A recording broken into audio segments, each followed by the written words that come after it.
the roaring chaos of 1920s America, Al Capone rose like a dark star, lighting up the underworld with his ruthless ambition and dangerous charm. But behind every bullet fired, every bribe handed, and every body buried, there stood a woman, May Capone. She was the silent, steadfast shadow at Scarface's side, enduring betrayal, heartbreak, and the crushing weight of being married to the most feared man in the country. For nearly 3 decades, May navigated a life teetering on the edge of law and infamy, all while raising their only son and protecting the crumbling remnants of their empire. This is not just the tale of Al Capone's rise and fall, it's a story of unwavering love and resilience, of a woman who fought to keep her family together, even as the world fell apart around her. So step into the smoky speakeasies and glitzy hideaways of America's gangster era and see it all through the eyes of the one person who never betrayed him, Mrs. Al Capone. Born on April 11, 1897, in the working-class crucible of Brooklyn, New York, Mary Josephine Coughlin, later known simply as May, was one of 7 children raised in a modest 2-story home at 117 3rd Place. The street sat just close enough to the docks for the air to carry the scent of fish, salt water, and violence. The family lived a life anchored in decency. Her father, a mason, was known for his piety and honesty. Her mother, for her unwavering devotion to the children she shepherded through a neighborhood where fistfights were routine and futures uncertain. May grew into a striking teenager, tall, slim, with high cheekbones and intelligent brown eyes that sparkled with promise. Locals imagined her one day gracing stages or magazine covers. But life, as it often does, had other plans. A pronounced overbite and receding chin, perhaps a minor imperfection in another context, crippled her confidence. The mirror did not flatter, and the camera was no friend. May shrank from public gaze, and dreams of acting or modeling dissolved quietly into the backdrop of her shy demeanor. And then came Al. They met in 1918 in an illicit club on Carroll Street, a speakeasy thinly disguised as a legitimate business. The war had just ended, and returning soldiers were desperate to drown their memories in gin and jazz. Behind curtained storefronts, the night pulsed with forbidden pleasure. Cards shuffled, bootlegged liquor flowed, and every corner offered someone to dance with or something to forget. Alphonse Capone, not yet infamous, was among the shadows. He too bore a scar that shaped him, not just emotionally, but quite literally. A year earlier, while working as a waiter at the Harvard Inn on Coney Island, Capone's mouth, never known for tact, landed him in a maelstrom. He aimed a crude compliment at a passing Italian beauty. "Honey, you have a nice behind. Let me pay you that compliment," he slurred. She happened to be the sister of an underworld enforcer, and this gallantry was rewarded not with a phone number but a blade. The gangster slashed Capone across the face, carving deep furrows into his left cheek and neck, gruesome souvenirs from an ego outpaced by impulse. From then on, Al showed only his right side, the good side. He learned to weaponize charm as a distraction from disfigurement. Loud talk, a big grin, and ice blue eyes masked the scars that newspapers and history would never forget. That night, the world was introduced to Scarface, a moniker he loathed, born from a moment of drunken bravado that introduced him to both violence and notoriety in one swift stroke. And so, in the dim light of an illegal bar, 2 damaged souls, one hiding her smile, the other hiding his face, found each other, drawn together not by perfection, but by the art of concealment. Al Capone's story begins in quieter despair. His parents, Gabriele Capone and Teresina Raiola, hailed from Angri, a sun-baked town in Italy's impoverished Salerno province. Gabriele hustled through life's bottom rungs, grocery clerk, pasta maker, lithographer, never staying long in one trade, never rising above survival.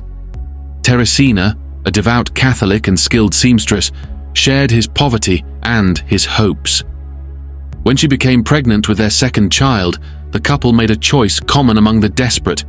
They turned their eyes westward. America, the promised land, or so the steamship brochures claimed. By 1894, they had arrived in Brooklyn, 2 children in tow and a third on the way. Gabriele managed to open a barbershop and eventually became a naturalized citizen, an achievement that offered their growing brood of 9 children a shot at something better than bare survival. But young Alphonse, born in 1899, wanted none of it. The idea of earning an honest living, of bending to teachers or clerics, seemed laughable to him. He left parochial school at 14, not with a diploma, but after punching a teacher. The family had moved to 21 Garfield Place, but the new address changed nothing. In 1920, Gabriele died, taking with him whatever fragile structure had kept Al tethered to the respectable world. Authority meant nothing to him now. The streets beckoned, and he followed. Without a father, without faith in the system, Al found a different kind of family, one bound not by love, but by silence and the thrill of the forbidden. The man who opened the door was Johnny Torrio, a local racketeer who ran the numbers game and a handful of gambling dens. Torrio needed a kid who could run errands, keep his mouth shut, and swing a bat if necessary. Alphonse fit the bill. He was soon caught up in the ethnic underworld turf wars, Italians versus the Irish White Hand gang. The violence was relentless, efficient, and usually unpunished. Between 1915 and 1925, 100 men vanished or bled out in alleys, their cases left to rot in police files. May Coughlin entered his life like a sudden shift in key. She was 2 years older, 21 when they met, and worked as a salesgirl. Her manner was calm, almost unnervingly so. She didn't flinch. She didn't talk much. And, crucially, she was Irish. At the turn of the century, such a pairing was almost scandalous. Italians and Irish were historic rivals in the American melting pot, neighbors in the slums, enemies in the alleys. Many Irish women were drawn to Italian men's early, almost desperate eagerness to marry. The Irish boys, by contrast, often sidestepped matrimony like a pothole. Italian men, on the other hand, saw Irish women as the ideal, obedient, devout, indifferent to the business of their husbands. Al's mentor, Torrio, had married an Irish woman, Anna, and he seemed content. For Capone, this felt like destiny dressed as romance. May, with her poise and cool demeanor, seemed to soothe the violent tempo of his life. She spoke softly. She didn't pry. She was, in his own words, a sweet little Irish girl who took me for better or for worse. At just 19, Alphonse Capone was still more boy than man, a volatile cocktail of charm and bravado, still living with his mother, Teresina, on Garfield Place, just a short walk from the more reserved, respectable world of May Coughlin. May's parents weren't thrilled. In the social ladder of early 20th century Brooklyn, Italians were not seen as an aspirational match for the Irish. Quite the opposite. Among Irish families, Italian husbands had a reputation that was half myth, half cautionary tale. They were said to be quick with their fists, liberal with the bottle, and serially unfaithful. Marrying an Irish woman may have been a social promotion for an Italian man. For an Irish girl, it was often seen as a descent. But scandal has a way of burning through prejudice. In April, May became pregnant. Still underage, Al had to ask his parents for permission to marry, but the clock didn't wait for consent. On December 4th, 1918, May gave birth to Albert Francis Capone, Sonny, whose godfather was none other than Johnny Torrio, the gangster who was quickly becoming more family than family. In a deeply Catholic community, a child born outside wedlock wasn't just gossip, it was a transgression. The pressure came fast and hard. Capone secured a dispensation from the church to bypass the traditional bans, and a wedding was hastily arranged for December 30th. Both lied on the paperwork. May shaved off a year, Al added one. 3 weeks after giving birth, May stood at the altar of St. Mary Star of the Sea, the Capone family's church. The ceremony was meant to seal a union, but it also spotlighted division. The families, speaking different languages and holding tight to old-world mistrust, could barely mask their disdain. Irish guests watched May vanish into the Capone clan like a ship swallowed by foreign waters. She was no longer one of them. Yet May, ever stoic, accepted this shift with a quiet dignity. She had given birth to what she saw as a miracle child, and that was enough. Whatever storm followed, she would endure it for him. Sonny became her axis, her devotion total, almost blinding. Al, for his part, suddenly found himself with a mission that didn't involve street corners or brass knuckles. He wanted to give May everything she'd lost by marrying him, and give Sonny everything he never had. "What do I want my son Albert to become when he grows up?" he once mused. "A man. A brave man, who can look everyone in the eye. A man with nerves, even if he's on the wrong side of the gun." It was a father's wish wrapped in contradiction, a hope for integrity, shadowed by a life that offered none. Al wanted Sonny to attend university, to be a doctor, a lawyer, a man of stature. Not a bootlegger, not a thug, certainly not his father. He wanted the boy to know the world's beauty, not just its back alleys. And most of all, he wanted him to have what he'd found in May, a woman who could turn any hand, no matter how cursed, into a winning one. But what a man wants and what life delivers are rarely the same thing, especially for a man like Al Capone. Despite his vows, his dreams, and his borrowed words of love, Al still can't give May the life he believes she deserves. Night after night, he slips out of the house, leaving May alone with their infant son. He doesn't go to work in any traditional sense. Instead, he dresses like royalty on loan, tailored suits that shimmer under low lights, slicked back, thinning brown hair, a chubby face always curved into a charming smile.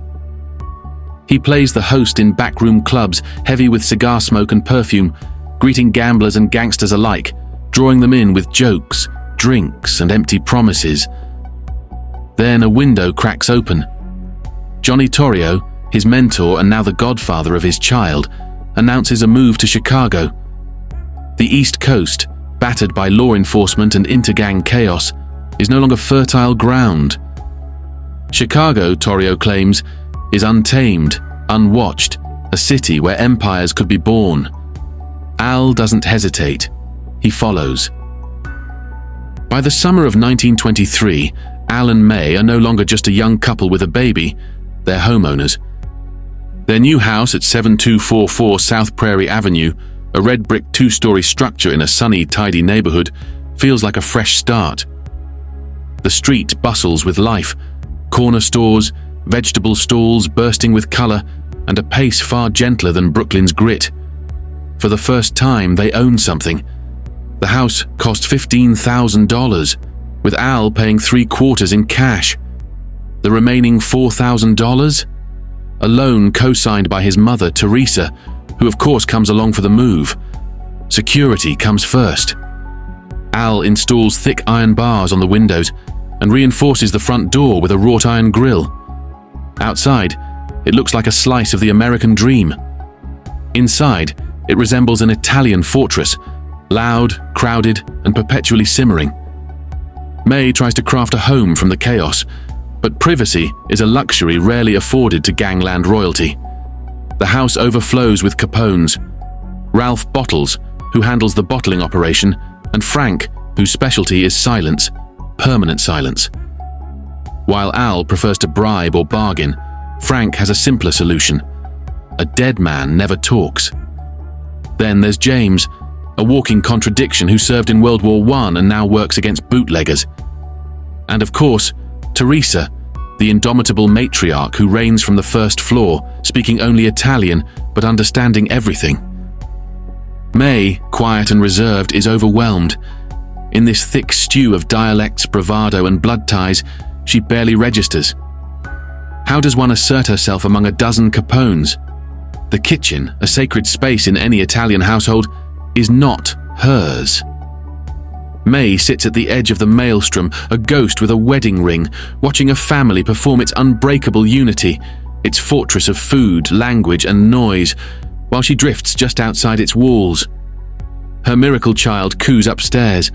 Her husband dines with his brothers. And the house, the promised life, groans under the weight of dreams deferred. May Capone, increasingly adrift in her own home, chooses quiet exile over competition. While the kitchen buzzes with the Capone women's synchronized ballet of chopping, frying, and shouting, May prefers the solitude of her room. There she tends to Sonny, the child who has become her entire universe, or buries herself in books, educational science, equine anatomy, anything that offers escape. Downstairs, the men smoke, drink, and play sette mezzo, an Italian card game that sounds more romantic than it is, a game of half smiles and full wallets, while garlic meatballs and braciole simmer under Teresa's iron rule. She's the one who tells Al to sit down and clean his plate, recalled the crime boss's niece years later. Teresa wasn't just the cook, she was the general. Running a household where grown men carried guns meant wielding a ladle like a saber. May, still an outsider, fetched flour and sugar from neighbors when Teresa barked orders, rarely a please in sight. The family's women formed a matriarchal wall around Al, and May had not yet, and might never, breach it. These women didn't ask questions, didn't complain. When the women of the clan want to talk, someone once said, they're told to be quiet and mind their business. They barely saw their husbands. How impolite it would be to interrogate them during those brief appearances between killings. So May played her part, descending in time for the meal, clearing plates in silence, then withdrawing back to her room as card games and gossip bloomed over anisette and smirks. She left the laughter behind and returned to her books, the only space where she could still call something her own. But the world outside would not remain quiet. Politics, as always, muddied everything. In 1923, William Deaver was elected mayor of Chicago, riding a wave of moralistic reform and promising to enforce prohibition with iron resolve. The Capone-Torrio alliance responded the only way gangsters know how. They moved the battlefield. If Chicago didn't want them, they would build an empire in Cicero, a law-light suburb to the west, and bring Chicago's pleasures to them. Brothels, casinos, cabarets. The rot would find its audience. Power, of course, required protection. The plan was simple. Take over Cicero politically. Install a friendly face as mayor. Rule from the shadows. On April 1st, 1924, Frank Capone took charge of the election campaign, not with pamphlets and promises, but with shotguns and machine guns. Frank, always the soldier, orchestrated a full-blown intimidation campaign. Voters were reminded that their safety hinged on the correct choice. Polling stations were flanked by men with cold eyes and hot barrels. One opponent's campaign office was stormed, his assistant shot in the legs and taken hostage with 8 others until the polls closed. It was democracy, but with a warning label. Police, now forced to act, sent 70 plainclothes officers to the field. A midday shootout erupted in the streets of Cicero. Frank, mistaking the lawmen for a Northside ambush squad, reached for his weapon. The police responded with a dozen bullets. Frank Capone, enforcer, brother, was left dead on the pavement. By sundown, Joseph Klenher, the Capone candidate, had won the election. Justice, meanwhile, was not on the ballot. A few public officials were kidnapped in retaliation just in case anyone missed the message. The Capones might lose a man, but they never lose a war. On April 4th, 1924, the modest red brick house on South Prairie Avenue became a theater of grief. May Capone, quiet and dutiful, was thrust into the role of hostess to a funeral fit for a statesman. Her brother-in-law Frank lay in a silver-plated coffin, and the mourning was not optional. Al, determined to immortalize his brother, spent $20,000 on flowers, buying them from none other than his rival Dean O'Banion. In a rare moment of gangster civility, O'Banion obliged, sending his most opulent arrangements. A funeral procession of 150 cars snaked its way to Mount Carmel Cemetery, a parade of death and defiance. For 2 hours, all of Cicero's dens of sin went dark by Al's decree. If he wept, so would the entire city. He demanded a collective grief, the kind that echoes not just through streets, but through history. Inside the house, grief took a quieter form. Teresa was inconsolable. The Capone brothers seethed, their mourning mixed with rage. May, caught in the center of this maelstrom, clung to Sonny like a life raft. She offered no grand displays, no threats of vengeance, only whispered prayers and the hope that the violence would, for once, exhaust itself. But the blood would not stop spilling. In November 1924, Dean O'Banion was assassinated in his flower shop, his own elegant bouquets drenched in irony and gunpowder. Just weeks later, in early 1925, Johnny Torrio, Al's mentor and guiding hand, was gunned down outside his home. Though he survived, the attack cracked the illusion of invincibility that surrounded him. Al, already haunted by the deaths of his father and brother, unraveled further. Losing Torrio would be unthinkable. While Johnny recovered, Al practically lived at his bedside. May was once again left alone in her own home, a familiar pattern, yet no less isolating. Within a week, Johnny was up thanks to careful nursing and the firm presence of his wife, Anna. But something essential had changed. He's no longer Torrio the Terrible. The crime boss's near-fatal wounds have exposed a deadly truth. He's mortal. And in the underworld, once blood has been spilled, it's only a matter of time before the vultures circle. On February 9th, 1925, fearing another attempt on Torrio's life, Al arranged for a quiet escape through the hospital's back exit. Johnny was hustled into a waiting sedan and smuggled to court, where he paid a $5,000 fine and stoically accepted a 9-month sentence at Lake County Jail in Waukegan. It was less punishment than sabbatical. The local sheriff, happy to oblige, let Anna transform the cell into something closer to a luxury suite. In came the brass bed, plush rugs, chairs, curtains, even a gramophone and radio. While his wounds healed, the couple played house behind bars. And Anna, with time and privacy on her side, began to press Johnny to retire. For good. When Torrio's sentence ended, he didn't return to power. He vanished. Escorted by armed guards in 2 cars, Johnny and Anna slipped away in an armored limousine to a remote train station just south of the Indiana border. Al's men, weapons drawn, secured the area until the train departed. From there, the couple embarked on a final journey, not of conquest, but of escape. New Orleans, Havana, the Bahamas, Palm Beach, and finally, Italy.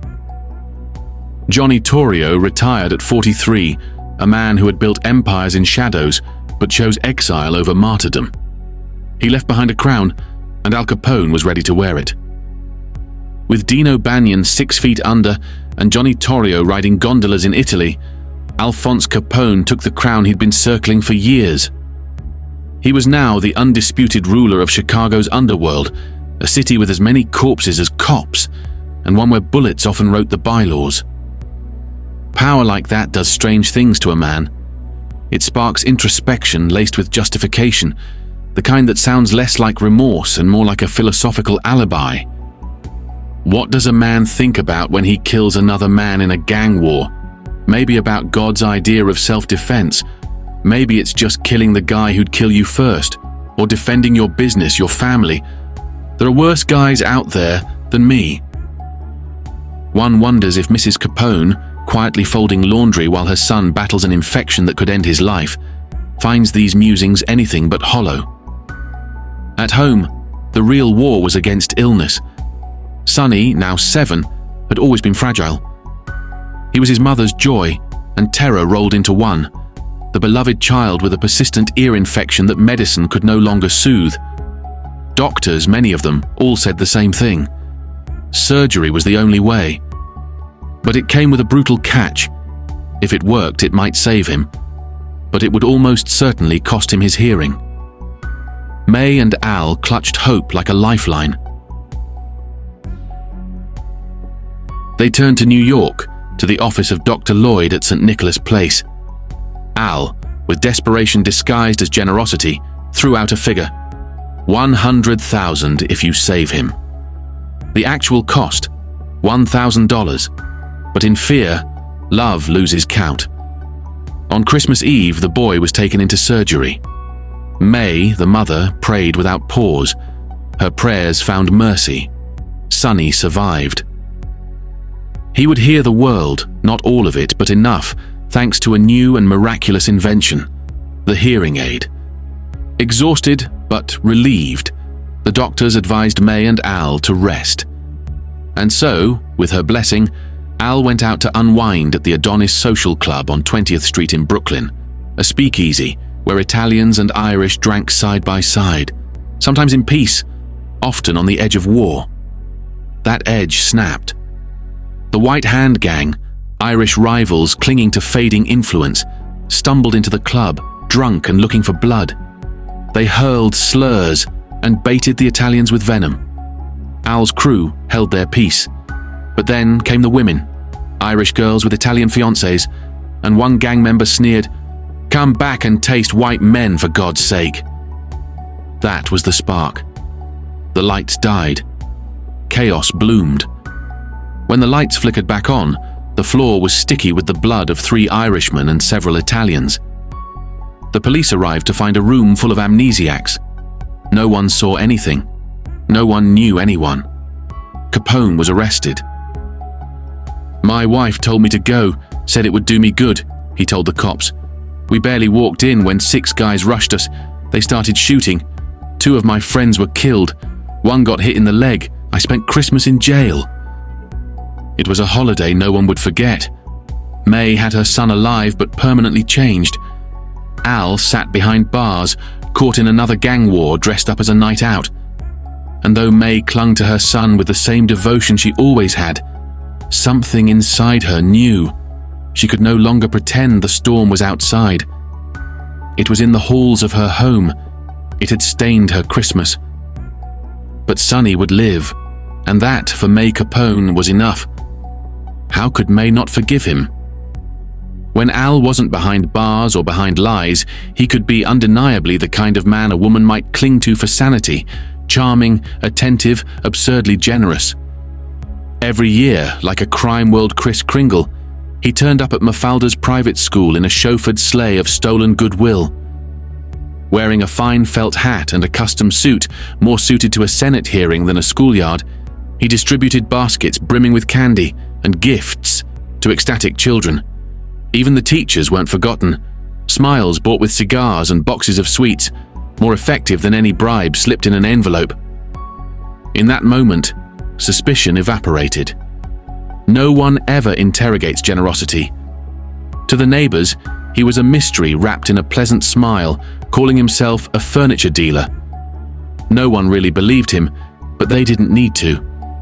Al, in his bathrobe and slippers, tossing a ball to Sonny in the yard or stirring sauce in the kitchen with a glass of Chianti in hand, was the embodiment of domestic ease. He replaced May at the stove, kissed her on the cheek, and played the loving husband so well, even she believed the act. But the apron masked an empire. Since Torrio's retreat, Al Capone had become not just the head of the Chicago syndicate, he had become Chicago. Every police raid whispered his name. Every vice-ridden dive, every corpse in the alley bore his signature. Yet he was nowhere. The man was a shadow with a smile. Meanwhile, at 2135 South Michigan Avenue, in the gaudy heart of the new Lexington Hotel, Al ran the city like a CEO of sin. 3 entire floors were his. The 4th floor suite, 530, was his command post. Below it, the war room. Above, his inner sanctum, the room of vice. It came complete with a restaurant, a ballroom, a cinema, and a reinforced vault for when diplomacy failed. The decor was as loud as his legend. gilded walls, blood-red accents, a chandelier like a weaponized opera prop, and his initials, AC, etched into the oak floor like a royal crest. The bathroom? Nile green tiles with purple flourishes, because why stop at bad taste when you can charge through it? Capone lounged in silk pajamas and hosted soirees where politicians, gangsters, and entertainers dined and drank while bodyguards sealed off every exit. When he wished to eat in private, meals arrived on silver trolleys, and each dish was vetted by his staff, as though betrayal might be baked into the pasta. He was a king, and Chicago was his court. When not dialing lawyers or accountants, he vacationed in Miami, bet horses at Hialeah, or set sail in the Caribbean for business or pleasure. Al enjoyed the company of men for drinking and swearing, but he enjoyed the company of women even more. Sometimes he vanished for days. The reasons were never questioned, yet when he returned to May. She got the kiss, the embrace, the illusion of loyalty. The others, shadowy flings in speakeasies and suites, would never be photographed, never be mentioned. May was the only woman allowed to be seen beside the King of Chicago, and she wore that title like a crown made of silence. The Queen, it must be said, rarely graced the throne room. May Capone seldom set foot in the Lexington Hotel suite where her husband reigned supreme. The sight of bodyguards draped in trench coats with machine guns concealed under their arms unsettled her. This wasn't home. It was a war bunker with a minibar. But while May stayed away, other women did not. One, a voluptuous blonde from a suburban brothel known as the Greek, became a familiar face, if only behind locked doors and whispered entrances. One day, the Greek complained of aches in places polite company didn't mention. Al, ever the provider, sent her to his private physician, a man paid $85,000 a year to keep patients alive and secrets buried. The diagnosis was swift and ancient: syphilis. That medieval scourge of artists, soldiers, and libertines was back, and no less vicious. It could kill a child before birth, leave a woman sterile, or rot a brain from the inside out.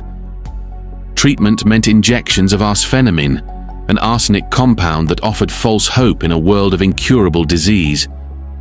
The doctor, piecing together the obvious biblical connection between his patient and his patron, gently suggested that Mr. Capone undergo testing. But the King of Chicago, who stared down rivals, cops, and judges, trembled at the thought of a hypodermic needle. He could face Thompson guns without blinking, but not a syringe. He felt fine, he insisted. And besides, what was a little arsenic between lovers? When not presiding from the Lexington, Al took refuge at the Hawthorne Inn in Cicero, the fortified heart of his empire's second capital.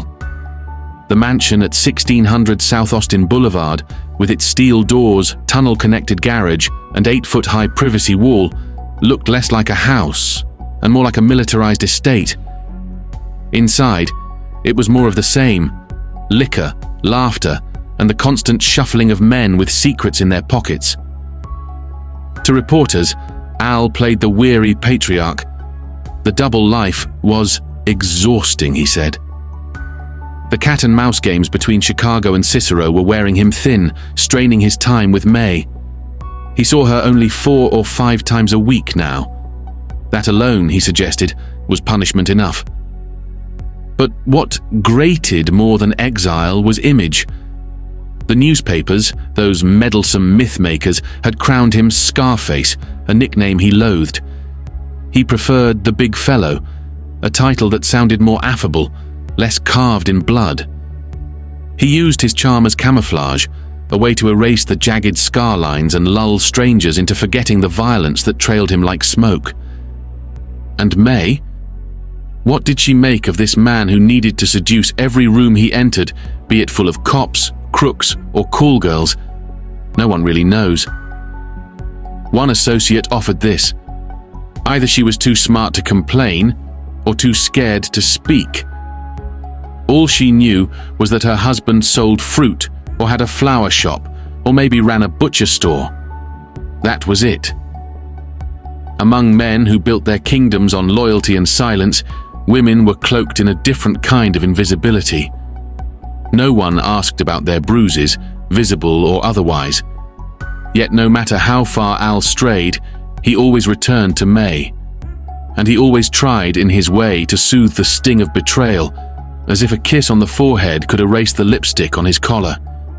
His kingdom was built on lies, but his home was a shrine to appearances. And in that shrine, May reigned not as partner, but as patron saint, silent, dignified, and untouched by the sins that paid the bills. In the spring of 1927, Al Capone, the most feared man in Chicago, retreated not to a fortress, but to Hot Springs, Arkansas. The spa town, famed for its mineral waters and scenic serenity, offered Capone a temporary sanctuary from the city that both fed him and hunted him. He arrived, as always, dressed for the part, double-breasted dark suit, tie knotted tight, felt hat tilted just right.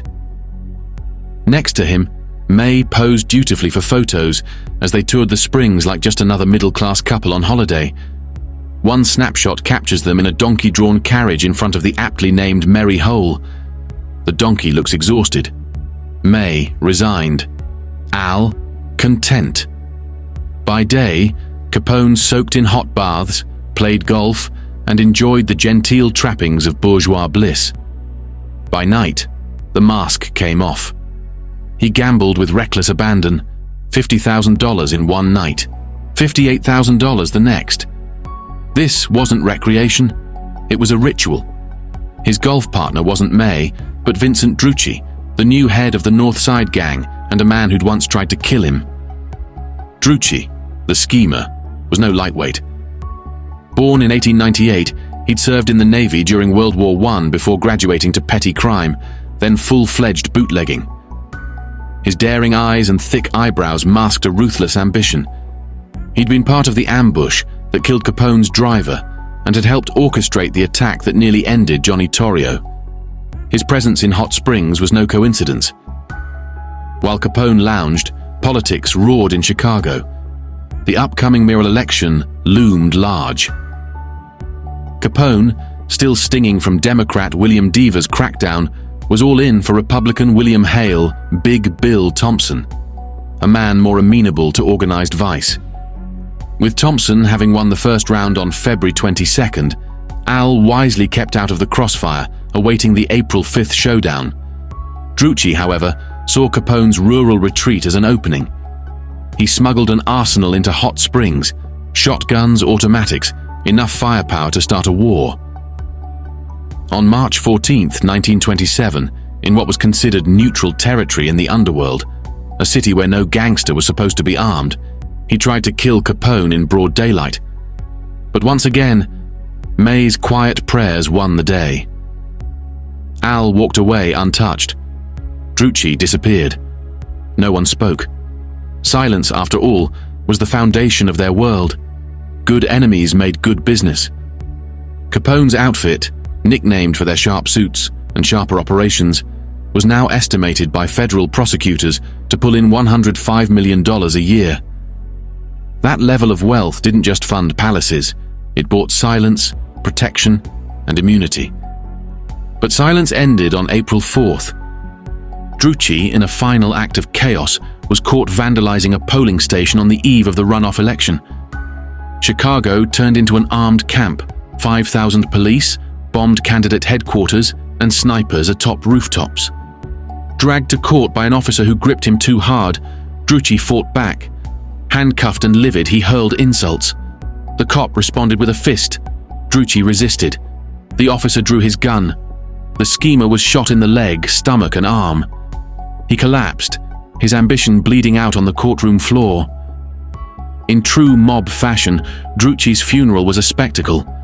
$10,000 for a silver-plated coffin, $30,000 in flowers, piled so high they drowned the Sbarbaro funeral home, and a procession that stretched like a royal wake. He joined Dino Banyan at Mount Carmel Cemetery, interred with all the pomp crime could buy. Capone didn't attend, but he had already won. With Drucci gone and Big Bill Thompson elected mayor the next day, Al Capone wasn't just the king in exile. He was the emperor returning to his throne. And business, once again, was booming. After surviving assassination attempts, election turmoil, and yet another blood-soaked chapter of gangland drama, Al Capone decided he'd had enough, at least for now. In December 1927, he whisked May away on a clandestine vacation to recover from the chaos, choosing sea air over smoke-filled backrooms. On December 8th, flanked by 2 loyal bodyguards, the couple quietly boarded a train. But before vanishing into the rails, Capone staged one final scene, his version of a public farewell. Standing before journalists in a Chicago hotel, he delivered a monologue, half confession, half threat. 90% of the people in Chicago drink and gamble. I've just tried to give them good booze and honest games.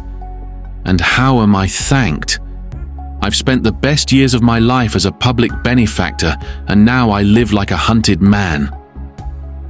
Then came the sarcasm, polished and sharp. They call me a killer? Fine, I'm leaving. I suppose now the murders will stop. No more alcohol, no more craps or roulette. Let the fine citizens of Chicago find their own liquor. I'm tired of this job. Capone was bidding adieu to Chicago like a jilted lover. The irony wasn't subtle, and the bitterness lingered. A woman in England wrote me today. Even there they think I'm a gorilla. She offered to pay for my trip to London if I'd kill her neighbors. Then, his exit line, meant to sound noble, almost sacrificial. My wife and my mother have heard enough. You might as well all become drunkards. May took it as a turning point, a romantic gesture from a man desperate for redemption, escaping the chill of Chicago and the ghosts of gang wars past. This wasn't just a vacation, it was a declaration. They were going to start fresh, somewhere far from bullet casings and betrayal. He told the world they were heading to St. Petersburg, Florida. But Al Capone, master of misdirection, didn't board a train south. He went west, to Los Angeles. It took reporters days to track them. By the time the truth surfaced, the Capones had checked into the lavish Biltmore Hotel under the name Al Brown. The Renaissance-style palace in the heart of downtown L.A. was all marble fountains, crystal chandeliers, frescoes, and carved ceilings, a gilded echo of Italy that thrilled Al. For May, it felt like a dream. They toured movie studios. Al, delighted, played the guide, pointing out celebrity mansions as if he belonged there. They journeyed to Tijuana for the horse races, a perfect treat for May, who loved riding. But their anonymity didn't last. Scarface's shadow traveled faster than the train. Soon, word spread. Protesters appeared. The city stirred with unease. Barely 24 hours after their arrival, the Biltmore's manager, polite but firm, asked the couple to leave. May packed in silence as the guards outside their suite kept watch, tense and ready. The illusion of a peaceful escape dissolved under the weight of notoriety. Was this how it would always be? No matter where they ran, would Al's past knock louder than any hotel concierge? May had dreamed of a husband on vacation. What she had was a fugitive on tour. The illusion of luxury tourism shattered within hours. Los Angeles made one thing unmistakably clear. It had no room for Al Capone. On December 15, 1927, the city's top cop, Chief James Davis, delivered the message himself, blunt, unambiguous, and cold as steel. You are not welcome here. He wasn't bluffing. Davis personally dispatched officers to assist with the Capone's abrupt departure. May, visibly shaken, packed while uniformed men stood in her suite like polite executioners. No red carpet, no fanfare, just an escort to the Santa Fe train station. Al, always the showman, couldn't resist the stage. We're tourists. I thought you guys liked tourists, he quipped to reporters. I've got money made in Chicago to spend here. Who ever heard of someone being kicked out of Los Angeles with cash in their pocket? It was classic Capone, playing the misunderstood gentleman, a mobster with manners, and it worked. Even the journalists who once cursed his name now scribbled his parting words with a smile. But Al's instincts, sharpened by betrayal and blood, twitched. Before boarding, he called Ralph, his ever-watchful brother, who confirmed a chilling rumor. Chicago police were waiting at the next stop. Capone changed their plans in an instant. The train would halt at Joliet. Ralph would meet them with a car for a quiet return home. The ruse didn't hold. On December 16th, 1927, as the train rolled into Joliet, police swarmed. 5 bodyguards were seized. Al tried to flee, dragging May in one hand, his revolver in the other, an unusual detail for a man who rarely carried weapons himself. Another bodyguard cleared a path, but officers quickly closed in. Al Capone was arrested for the first time on a charge that might finally stick: illegal possession of a firearm. May stood frozen, her husband yanked from her side and booked like a common thug. The pedestal she'd placed him on began to crumble. She had always seen him as invincible, untouchable by law, protected by power. Now, he sat behind bars, in a cell with 2 vagrants, reduced to just another inmate. The shame clung to her like smoke. What would she tell Sonny? What would people say? May was released and allowed to return to Chicago, alone. The image of Al sitting on a stained bench next to 2 filthy strangers haunted her the entire journey. For his part, Al didn't suffer fools or smells lightly. He offered to pay the vagrants bail, not out of kindness, but because their odor offended him. "It's certainly a lesson teaching me not to carry a revolver with me in Joliet," he said with that same defiant grin that drove judges mad and journalists wild. The judge was, predictably, unamused. But as far as local law was concerned, if Capone's crimes happened outside his district, they were somebody else's problem. Scarface had been caged, if only briefly. Back in Chicago, May Capone lived with the gnawing dread that her husband's invincibility had finally cracked. Al's short stint in jail had shifted something fundamental. The king of crime had, for a brief moment, been caged, and the world had noticed. To her, this wasn't just a hiccup in his legend. It was a warning. The outfit's obscene profits had painted a target not only on Al's back, but across his empire. Envy had turned allies into informants, and worse, Capone, with his love for headlines and tailored arrogance, couldn't resist the lure of the limelight. But crime cannot thrive under flashbulbs. Notoriety invites scrutiny, and scrutiny draws knives. By January 1928, the couple was planning their next escape, not from lawmen, but from fate. This time, Al beat the press to it. In Miami, where the sun was hot and the politics cooler, he arrived as both fugitive and philanthropist. "The climate in Miami is healthier than Chicago's, warmer than California's. That's why I'm here," he told a gaggle of reporters right outside the police station, his first stop upon stepping off the train. Dressed in crisp blue pleated trousers, hands in pockets, he looked more like a man hunting for a golf course than fleeing prosecution. "I love Miami so much. I'm staying here all winter. Just waiting for my wife, mother, and son. They're arriving this afternoon. We're planning to buy a house."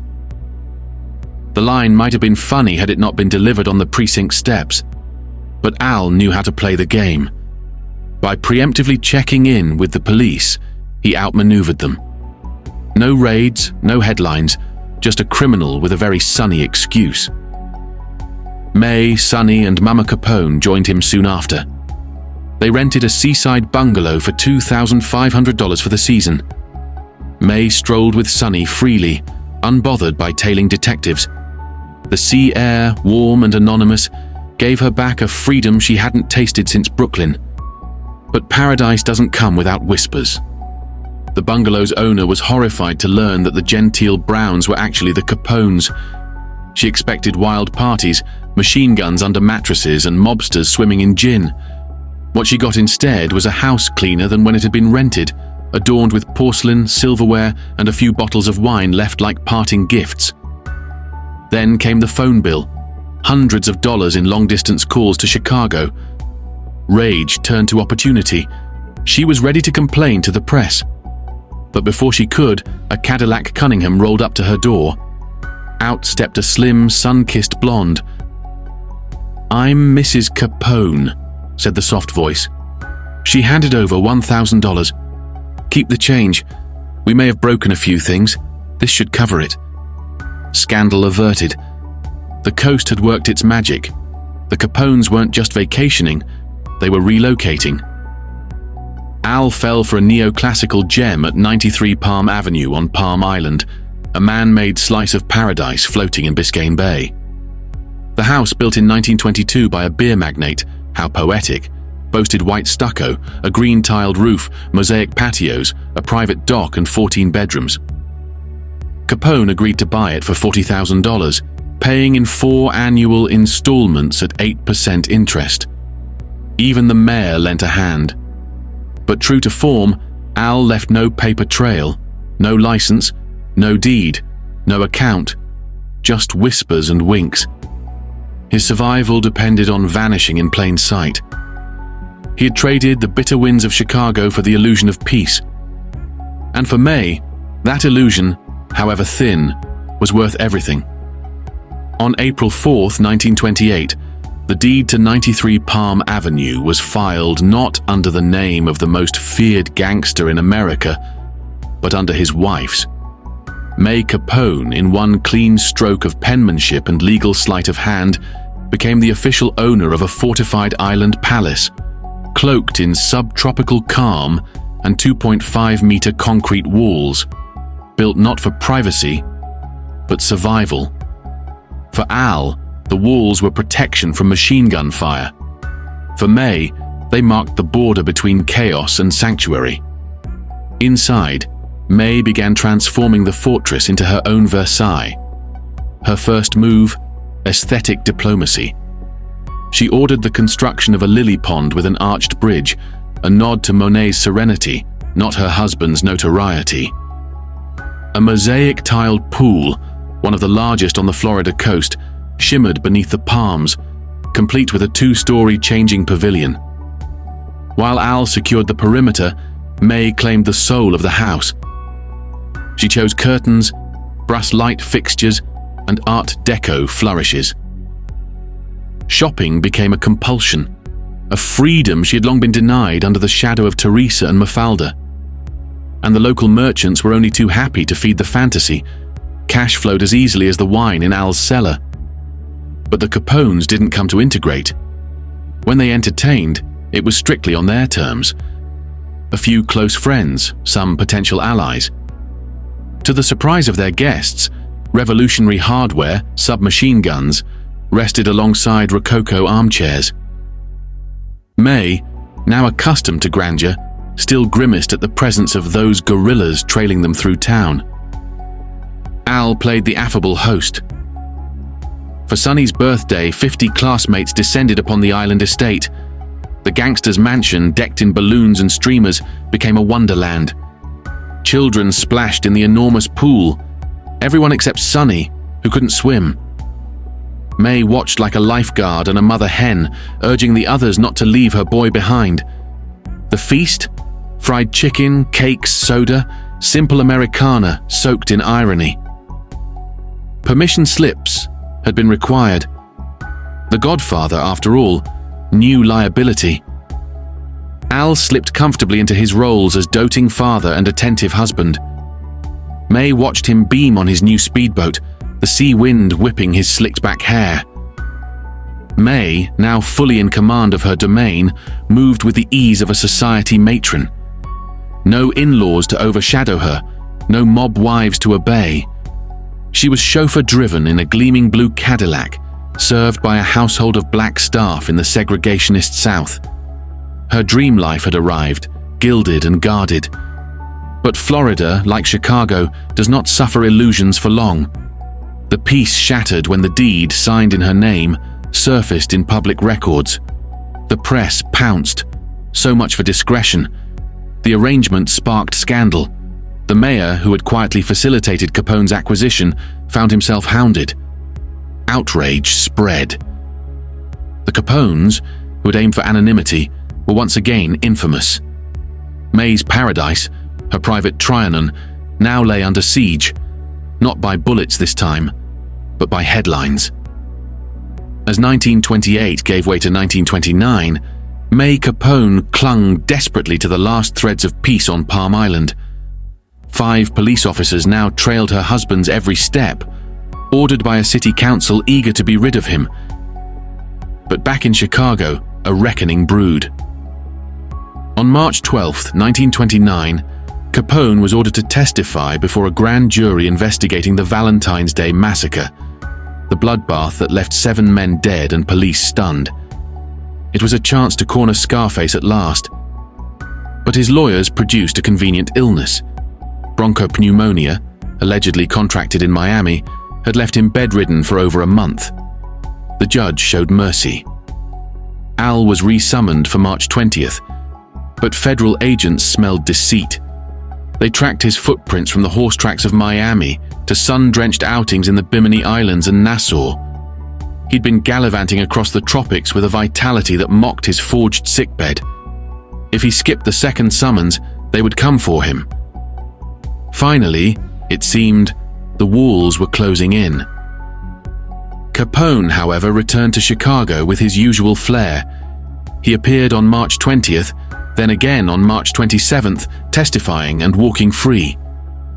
Despite their conviction, federal prosecutors had no evidence linking him to the massacre.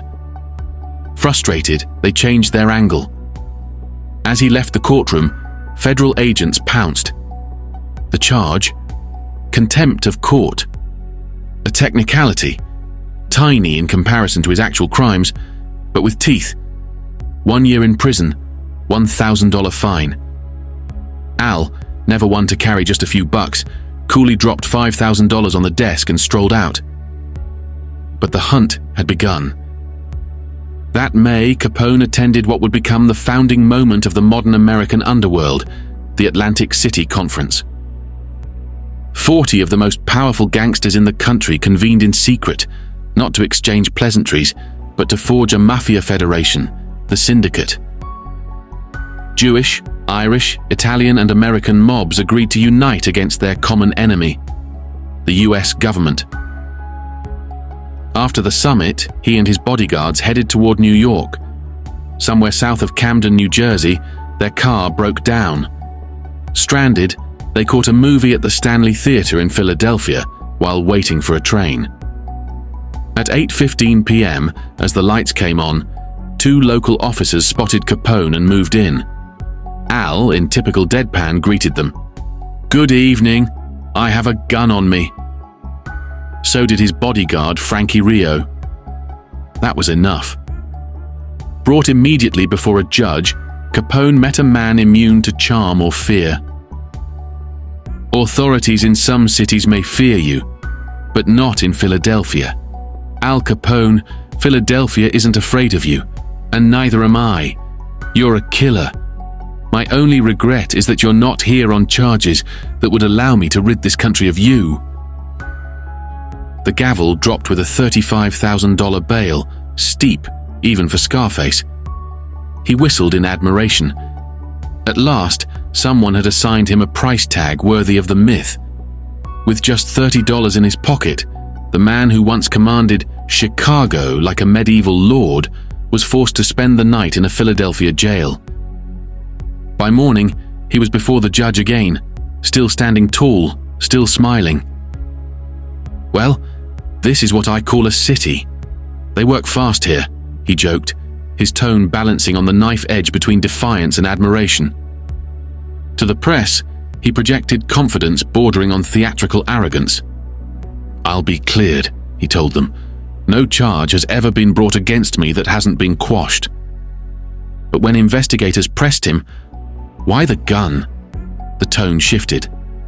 "I'm a target," he replied, more subdued. "I'm under death threat. That's why." Philadelphia's justice system didn't blink. For once, Capone's charm failed him. He was sentenced to a year in prison for carrying a concealed weapon, a sentence that rocked the country. The myth had finally been sentenced, but Al Capone wasn't broken. If anything, he was relieved. "I'm like any other man," he confided to the assistant prosecutor. "I've been in the racket long enough to know that a man in my position sometimes needs to rest from the misfortunes of war." He spoke of the killings, the paranoia, the relentless tension. Atlantic City, he admitted, hadn't been a pleasure trip. He'd registered under a false name to avoid being gunned down by rivals. The violence never stopped. Even paradise came with crosshairs. "Once you're in the mafia," he muttered, "you're in it forever." In Capone's mind, prison wasn't a punishment. It was a sabbatical, a calculated withdrawal from a battlefield that had become dangerously volatile. He handed a diamond ring to the assistant prosecutor and asked him to send it to Ralph in case he didn't survive prison. And with that, the man who built an empire on fear walked quietly into confinement. The next morning's headlines buzzed with speculation. Had Capone chosen prison? Had he accepted protective custody disguised as punishment? Would the government finally break him? Back at 7244 South Prairie Avenue, the Capone women staged a media blitz. But one voice was missing: May's. From Florida, where she and Sonny had remained until the scandal broke, May spoke with a kind of disoriented disbelief. "Al never goes to prison. Why would he want to? He loves talking about Europe, about Palm Beach, about boxing, not prison." She hadn't even known about Atlantic City or Philadelphia. The last time they'd been together was in Chicago after Miami. He'd said he was going away for a while, but not where and not why. She hadn't asked. Now everything was upside down. May had endured years of late nights and vague answers, but this, Al behind bars, truly held away from her, was a foreign horror. Joliet had been a blip. Charges in New York and Chicago, whispers of murder and bootlegging, trifles. But this? This was real. And it shook her faith in the one certainty she had always clung to, that Al Capone, no matter how much blood stained his empire, was untouchable. For the first time, May Capone's silence broke. The shy Irish woman, so long defined by restraint and discretion, stepped out of the shadows, not as a gangster's wife, but as a mother.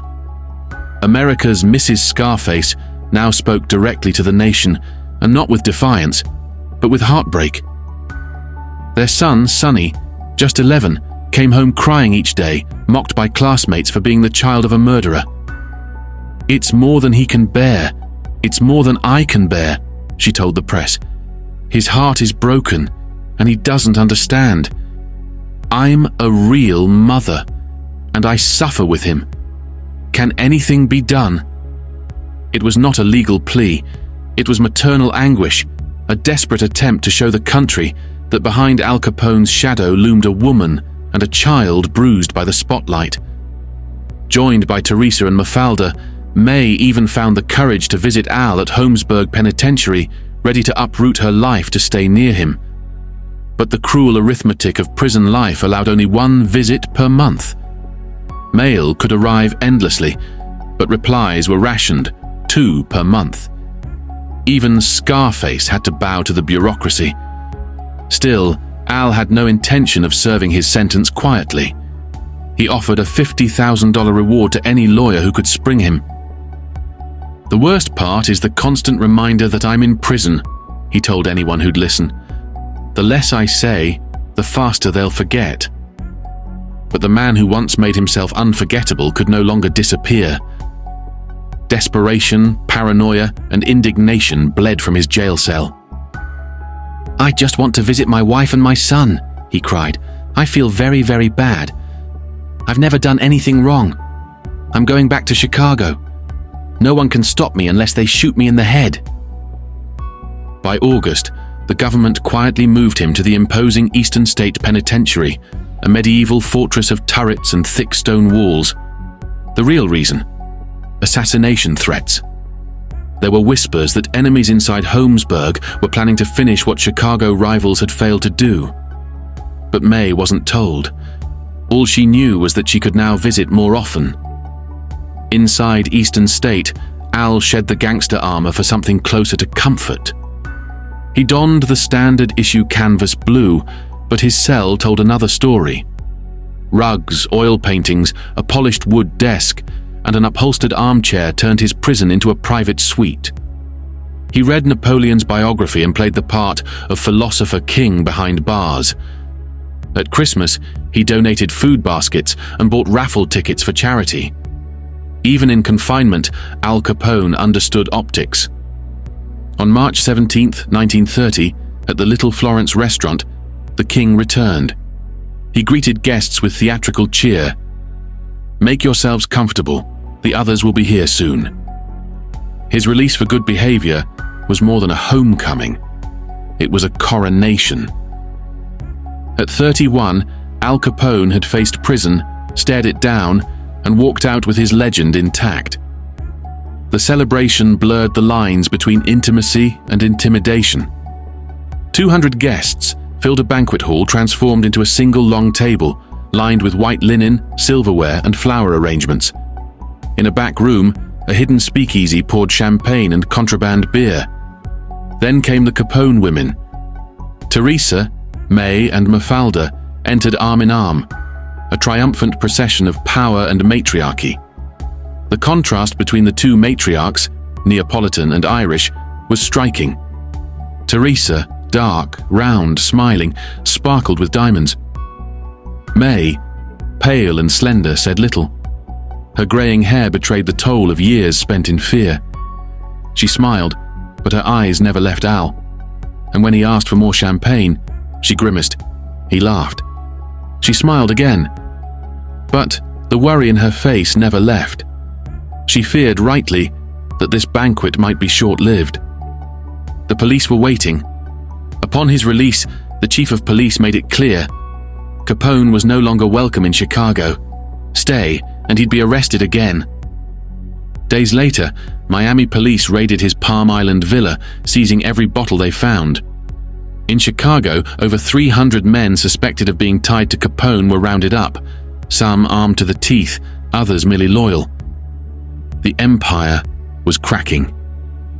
The shadow had grown too large, and May, who once believed her husband could never be caged, now watched as his kingdom was hunted from all sides. Her Trianon, her sanctuary, was no longer safe. The man she adored was still dancing, but the music, she feared, was coming to an end. The night of March 17th, 1930, closed not with a bang, but with quiet. Al Capone, having dined with 200 guests and basked in the glow of apparent impunity, retreated to his Lexington hotel suite. There, within the comfort of thick walls and loyal men, he sat with May, the silent queen beside the scarred king. The next morning, Capone welcomed a journalist, an audience he craved as much as he manipulated. He wasn't a killer, he insisted, just a businessman. "My only crime," he said with theatrical solemnity, "was selling beer and whiskey to very respectable people." It was the same script, polished over years, not a gangster, not a murderer, just a man responding to supply and demand. When asked about his arrest in Philadelphia, he rolled his eyes. "Not for carrying a gun, but because my name is Capone. I've never been charged before. Why would I be?" Then, pivoting, he reached for every man's morality. "If your brother or father were in trouble, would you sit there and twiddle your thumbs?" He pressed a button. A door opened. "Ask my wife and sister to come in." The journalist, heart racing, expected to meet myth. What she saw were two women, one tall, slim, silent, May, the other short, round, radiant, Mafalda. They smiled politely and left behind scraps of blue silk, details the journalist clutched at in lieu of scandal. Capone, always the showman, redirected her gaze. "Did you notice my wife's hair? She's only 28 and it's grey. Because of worry, because of this business. Because of him." Outside, Chicago was being methodically purged. If Capone could not be imprisoned, he could be suffocated.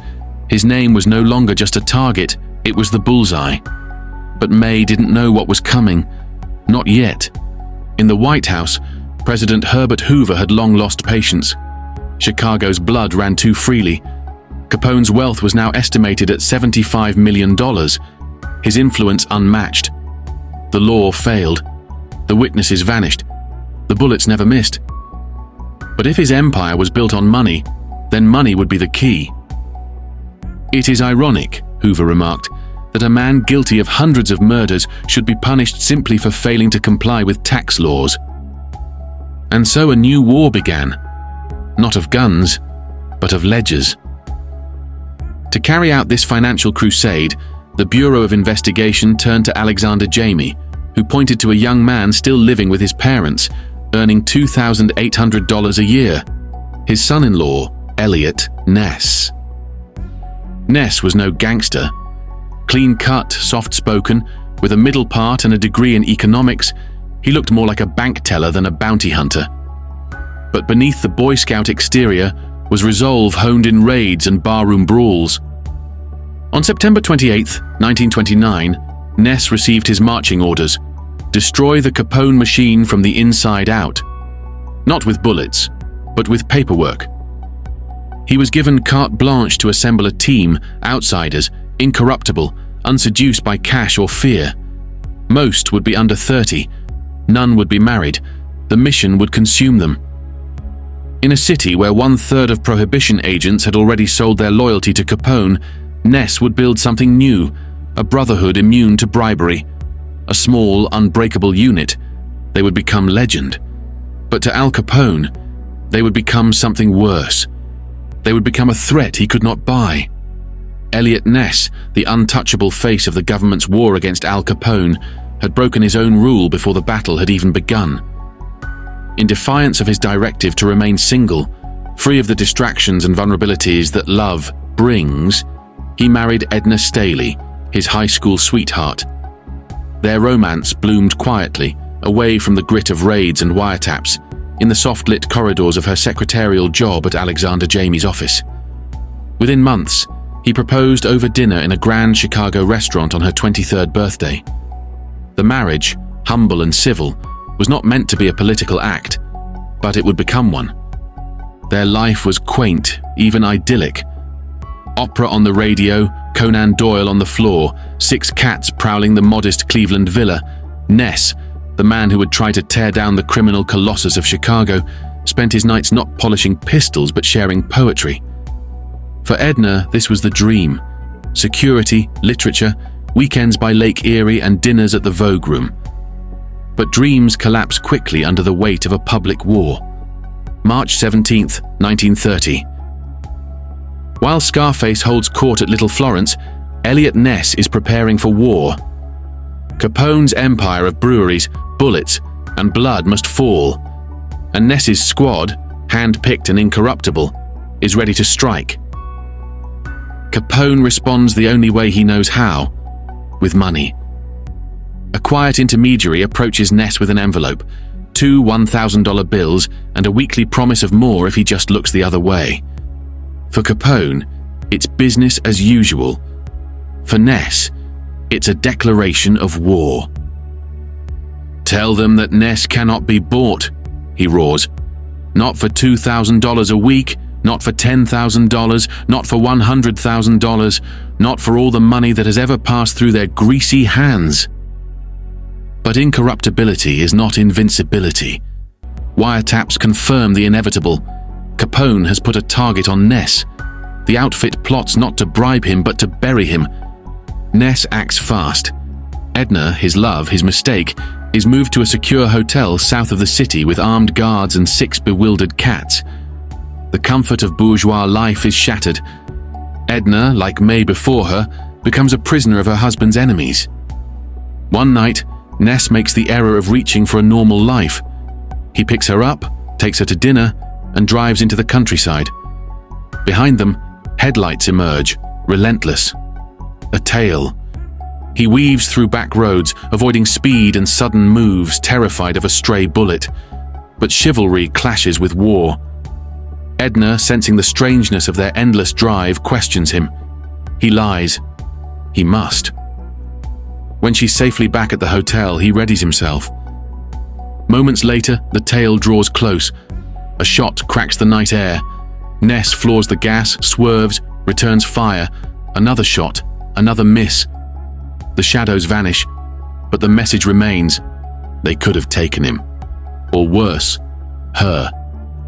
And it escalates. Dynamite under his car's exhaust, threats by phone, letters soaked in menace. The outfit doesn't just want him gone, they want him broken. Ness holds, but Edna does not. The strain twists her nerves like wire. She retreats, mentally and physically, back to Cleveland. The public wife disappears. The incorruptible man remains. But the cost of his purity is written on his wife's silence. Fueled by adversity and determined to win the battle for public opinion, Eliot Ness intensified his campaign against Capone's bootlegging strongholds, targeting those so well fortified they were believed to be untouchable. In March 1931, he launched one of his boldest offensives. Intelligence had revealed that Al Capone was hiding a significant brewery at 1632 South Cicero Avenue. At dawn, a column of black sedans snaked through the snow-covered streets. Leading them, a truck. In the passenger seat, wearing a leather helmet like a football player preparing for war, sat Ness himself.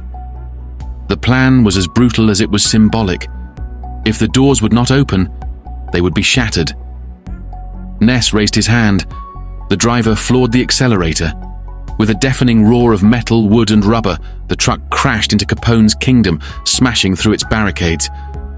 Later, Ness went one step further. He turned confiscated evidence into a pageant of humiliation.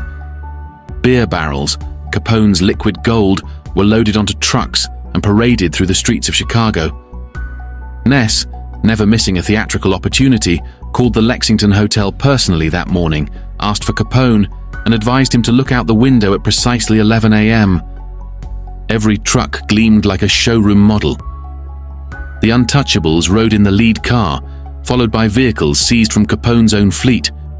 It was warfare by humiliation, a victory parade designed to crush Scarface's pride. And it worked. As the trucks rolled by, Al Capone erupted into a fury so wild that his own men had to restrain him. Ness had struck deep, not just into the heart of Capone's empire, but into the fragile ego of the man himself. But in grinding down the gangster, Ness had also ground down his marriage. His obsession became Edna's torment. Their home, a quiet cottage at Bay Village on Lake Erie, was an hour from Cleveland, and Ness's 16-hour days meant he was rarely there. The quiet weekends, the walks among other people's children, each moment reminded Edna of what she didn't have. She longed for a child, and the ache of that emptiness grew unbearable. Arguments became routine, the emotional chasm widened. Eventually, Eliot left. He gave the press a tidy soundbite. It was a mutual decision. We both realized a mistake had been made and decided to correct it. But Edna was shattered. She would never remarry. She would keep his name. She had loved him too deeply to let go in spirit, even after he was gone in flesh. The man who symbolized moral clarity and prohibition purity had, in the privacy of his own life, started drinking. Meanwhile, hundreds of kilometers away, May Capone and Edna Staley were bound by an invisible thread of silent suffering. Both had lost peace. Both were casualties of men locked in a war with no victors. Where Edna gave up, May clung on, perhaps because her love for Sonny was the glue that kept her world from collapsing. And then came the death knell. The US government, in a masterstroke of bureaucratic vengeance, officially named Al Capone Public Enemy Number 1, the first man in the country to receive the title. The label was not just a legal formality, it was a declaration of war. His empire had begun to buckle under the weight of relentless raids, rising paranoia, and a trail of tax forms finally being read with the scrutiny they deserved. May Capone, reading the morning papers, found her hair whiter by the second. The New York Times headline said it all. Capone indicted for tax fraud. Her husband was accused of defrauding the federal government of $215,080 and trafficking in alcohol in open defiance of prohibition. The indictment was backed by a 2-year investigation. Every detail of Capone's income between 1924 and 1929 laid bare, line by incriminating line. The walls were closing in. The pressure, now insurmountable, began cracking the silence of the outfit. Capone's own men, sensing the tide turning, began flipping to save themselves. Ralph Capone, his brother and trusted lieutenant, had just been sentenced to 3 years for the same crime, a public warning that loyalty had an expiration date. With no more options, Al turned himself in to the city marshal, flanked by his lawyer. He posted $50,000 bail, walked out of the station, and stepped into history, not as the invincible king of vice, but as a man finally summoned to account for the empire he built on blood, beer, and silence. The next day, June 7th, 1931, Palm Island no longer feels like a tropical haven, but a battlefield. The sheriff raids the Capone residence and, in front of a stunned May, seizes the furniture, her prized possessions, hand-picked to make a home, not a fortress. A lawyer is demanding $50,000 in unpaid fees from her husband. But since Capone keeps his fortune as well hidden as a buried body, the government grants permission for direct seizure. In the sacred codes of the underworld, family was always off limits, no longer. The message couldn't be clearer. The gloves are off. Even May and Sonny are fair game now. Capone's code is dead. A new one rules scorched earth. On June 17th, 1931, in a courtroom presided over by Judge James Herbert Wilkerson, Al Capone pleads guilty. His lawyers hope for a deal. 3 years, tops. A white-collar punishment for a blood-soaked empire. His appearance, dressed in a sulfur-colored suit, becomes a symbolic moment in Eliot Ness's crusade. A visual of surrender, or so it seems.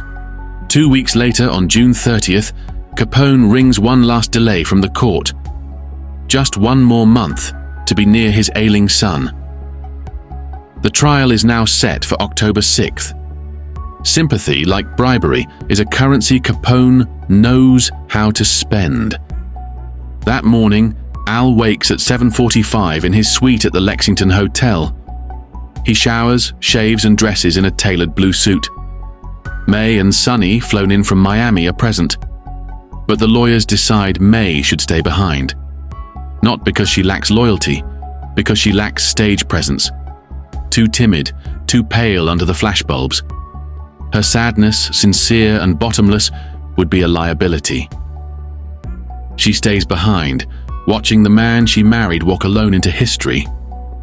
Until now, Capone had worn a mask of serenity, but he knew the game had changed. "They want a show," he said bitterly, "with tricks and drama, tears and screams. It's absurd. No man my age could have done all they say I did. I'm a ghost invented by 1,000,000 minds." Outside the courthouse, a circus awaits. 40 police officers form a cordon. Spectators pack the streets. Journalists jostle for position. They all want a glimpse of public enemy number 1. Capone, cool as ever, lights a cigar and enters the courthouse like it's opening night on Broadway. His footsteps echo in the marble halls of Judge Wilkerson's court. Ancient columns frame the stage. He wears a suit so sharp it could be a weapon. White pocket square, gold chain strung with diamonds, a brown and white tie. He smiles faintly. He still believes charm might save him. Each day of the trial, he changes suits like armor. A pinstripe ensemble becomes the talk of the courtroom. The fashion show is closely watched, not for style, but for symbolism. Every fabric, every stitch screams money, at a time when money is poison. The prosecution barely had to lift a finger. The jury, steeped in hardship, needed only to hear that Mrs. Capone had paid $6,000 in cash for a swimming pool and garage, no less, in their Miami winter palace. Mr. Capone, they claimed, had paid over $3,000 just for telephone calls in 1929. Yes, he had donated $15,600 to the church and another $58,000 to the Police Widows and Orphans Fund. But who cares about strategic philanthropy when all you can smell is excess? The nation's tolerance for vice had rotted away. Now, they wanted blood. On October 24, 1931, 2 years to the day after Wall Street's collapse, the jury rendered its verdict. 9 hours of deliberation sealed Capone's fate. In the dead of night, a messenger arrived at his Lexington hotel suite. He dressed in a dark purple suit, white fedora, and matching pocket square. May and Sonny were by his side. Her heart pounded. At 10 a.m., the sentence came: 11 years in prison. Al's face darkened, swallowed by shadow. His hands clenched involuntarily. The hit was brutal, but Scarface refused to crumble. No tantrum, no collapse. He held the pose, and then one final insult. As he exited the courtroom, dazed, a man shoved a document into his hands, a request for 2 mortgages on their Miami estate, one in his name, the other, May's. The government was moving to claim every last cent. She would not be allowed to sell the home. The money trail had to stay frozen. Capone, stunned, exploded. He spat obscenities at the man, tried to kick him. Onlookers recoiled. The press pounced. He turned to the reporters, voice laced with venom and prophecy. "It is truly a shame to disappoint the public," he said, bitterness dripping, "to destroy one of its popular myths." Then he looked beyond himself, to a crumbling country. "It's going to be a terrible winter," he warned. "America is on the verge of its greatest social upheaval." The camera shutters clicked, hunting the image of the century, Capone in chains. But the gangster paused, softening. "Please," he pleaded, "think of my family. Don't take my picture like this." The reporters respected his wish, all but one. Al lunged for a bucket of water and hurled it, howling, "I'm going to tear you apart." Guards intervened just in time. Cook County Prison, America's latest fortress of law and order, waited for its most infamous guest. Towering over 390,000 square meters, it housed 9,000 souls, a marvel of steel and concrete immune, supposedly, to breakout or corruption. Its warden, David Moneypenny, crowed in the papers, "No one escapes, no one gets favors, but even iron walls have cracks." May Capone walked those echoing corridors, Sonny's hand in hers. She passed the rows of cells, her elegance stark against the backdrop of concrete and despair. She stopped at one. Inside, Al had reclaimed his kingdom. He'd brought the Lexington with him, lampshades, Art Deco furniture, rugs, a radio, paintings. He even put up Christmas garlands. An angel crowned the tree in the cell's corner. May and Sonny settled in. Al had dinner brought in and arranged for a black butler to serve them. If the world was determined to call him a villain, then he would dine like royalty behind bars. Since his incarceration on October 24th, Scarface has been anything but anonymous behind bars. The state may have sentenced him, but Cook County Prison treated him like a guest of honor, albeit one locked in a cell. A generously sized one, no less, perched on the 5th floor in a secluded wing that houses just a dozen inmates while the rest of the prison groans under the weight of overcrowding. The gangster-turned prisoner continues to feast like a free man. Every day, May sends meals from her kitchen, steaming stews, buttered bread, kidneys hot enough to melt steel. The scent alone could start a riot on the lower floors. May, for her part, isn't forgotten either. Weekly deliveries arrive like clockwork, envelopes stuffed with cash, courtesy of the outfit's unspoken pension plan for the mafia's first lady. $25,000 a year, blood money, neatly packaged, to ensure she lives in dignity while her husband remains behind bars. It is hush money, honor money, survival money. But tonight, no amount of cash or imported furnishings can soften May's first Christmas in prison. The walls are adorned with garlands, the table set, the butler waiting, but something's broken. Al has always been by her side, the last man to allow harm to even brush her sleeve. Now, she sits in a cell wrapped in holiday cheer and dread. There's a glimmer of hope. The lawyers have petitioned the Supreme Court. One last appeal stands between her and despair. From his cell-turned-command center, Al still rules. The telegraph hums, phone lines buzz, orders are issued and carried out. He may be caged, but the outfit continues to breathe under his control. And since the boss can't go to the streets come to him. Foot traffic through the prison reaches absurd levels. Warden David Moneypenny, who once promised a corruption-free sanctuary of steel, now seems to have discovered that even principles can be monetized. Just 2 days before Christmas, on December 22nd, the same Moneypenny was spotted pushing a 16-cylinder Cadillac to its limits on the road between Springfield and Chicago. He pushed too hard.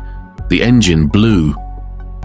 When the mechanic pried open the hood and checked the paperwork, the name on the ownership record left him slack-jawed.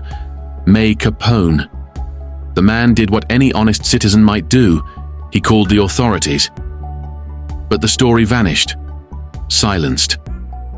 One assumes that in return for a little indulgence in prison protocol, Al's meals continued to arrive piping hot. A mafia twist on oil for food. A small comfort in a life now ruled by concrete and clocks. On Christmas Eve, the cell glows with soft light. Business is not discussed in front of the women, and they are arriving now. Among them, Louise Rolfe, infamously known as the Blonde Alibi, her arm threaded through that of Jack McGurn, the man suspected of orchestrating the St. Valentine's Day massacre. Since that bloodbath, they've lived beneath a magnifying glass. Every cabaret dance, every whispered laugh, every sequin on her dress scrutinized by the press. Their public disgrace reached new lows earlier that year, when on May 25, 1931, they stood trial for fornication and prostitution. Their defense was awkwardly quaint. They were not criminal lovers, just lovers. She was not for sale. He was not a pimp. The trouble was, Jack was still married. His wife Helena had filed for divorce, but the ink wasn't dry. And in a courtroom of moralists, an unmarried woman sharing a bed with a married man is enough to trigger chains and cells. With trial looming and prosecutors sharpening their blades, salvation came on the wings of paperwork. On May 2nd, 1931, the divorce went through. A miracle. The very next day, before the ink on one certificate had even dried, Jack married Louise. Proof of love? Perhaps. But definitely proof of legal strategy. Love had no time to wait, not when facing jail time. And so they sit in Al's cell, guests at a strange, macabre holiday gathering. There are lights and laughter and the illusion of peace, but make no mistake, the world is closing in. On May 3rd, 1931, Jack McGurn and Louise Rolfe stood before a judge in Waukegan, Illinois. 1 hour later, they emerged as man and wife. For Louise, the scene echoed a past escapade. This was the same town where she'd once eloped with Harold Boakes before she was even legally allowed to marry. But those were different times, different men. Jack was her one true love, or so she believed. Love, however, was no defense against the full machinery of American justice. While Jack's legal fate hung in the balance, Christmas Eve 1931 turned sour for May Capone.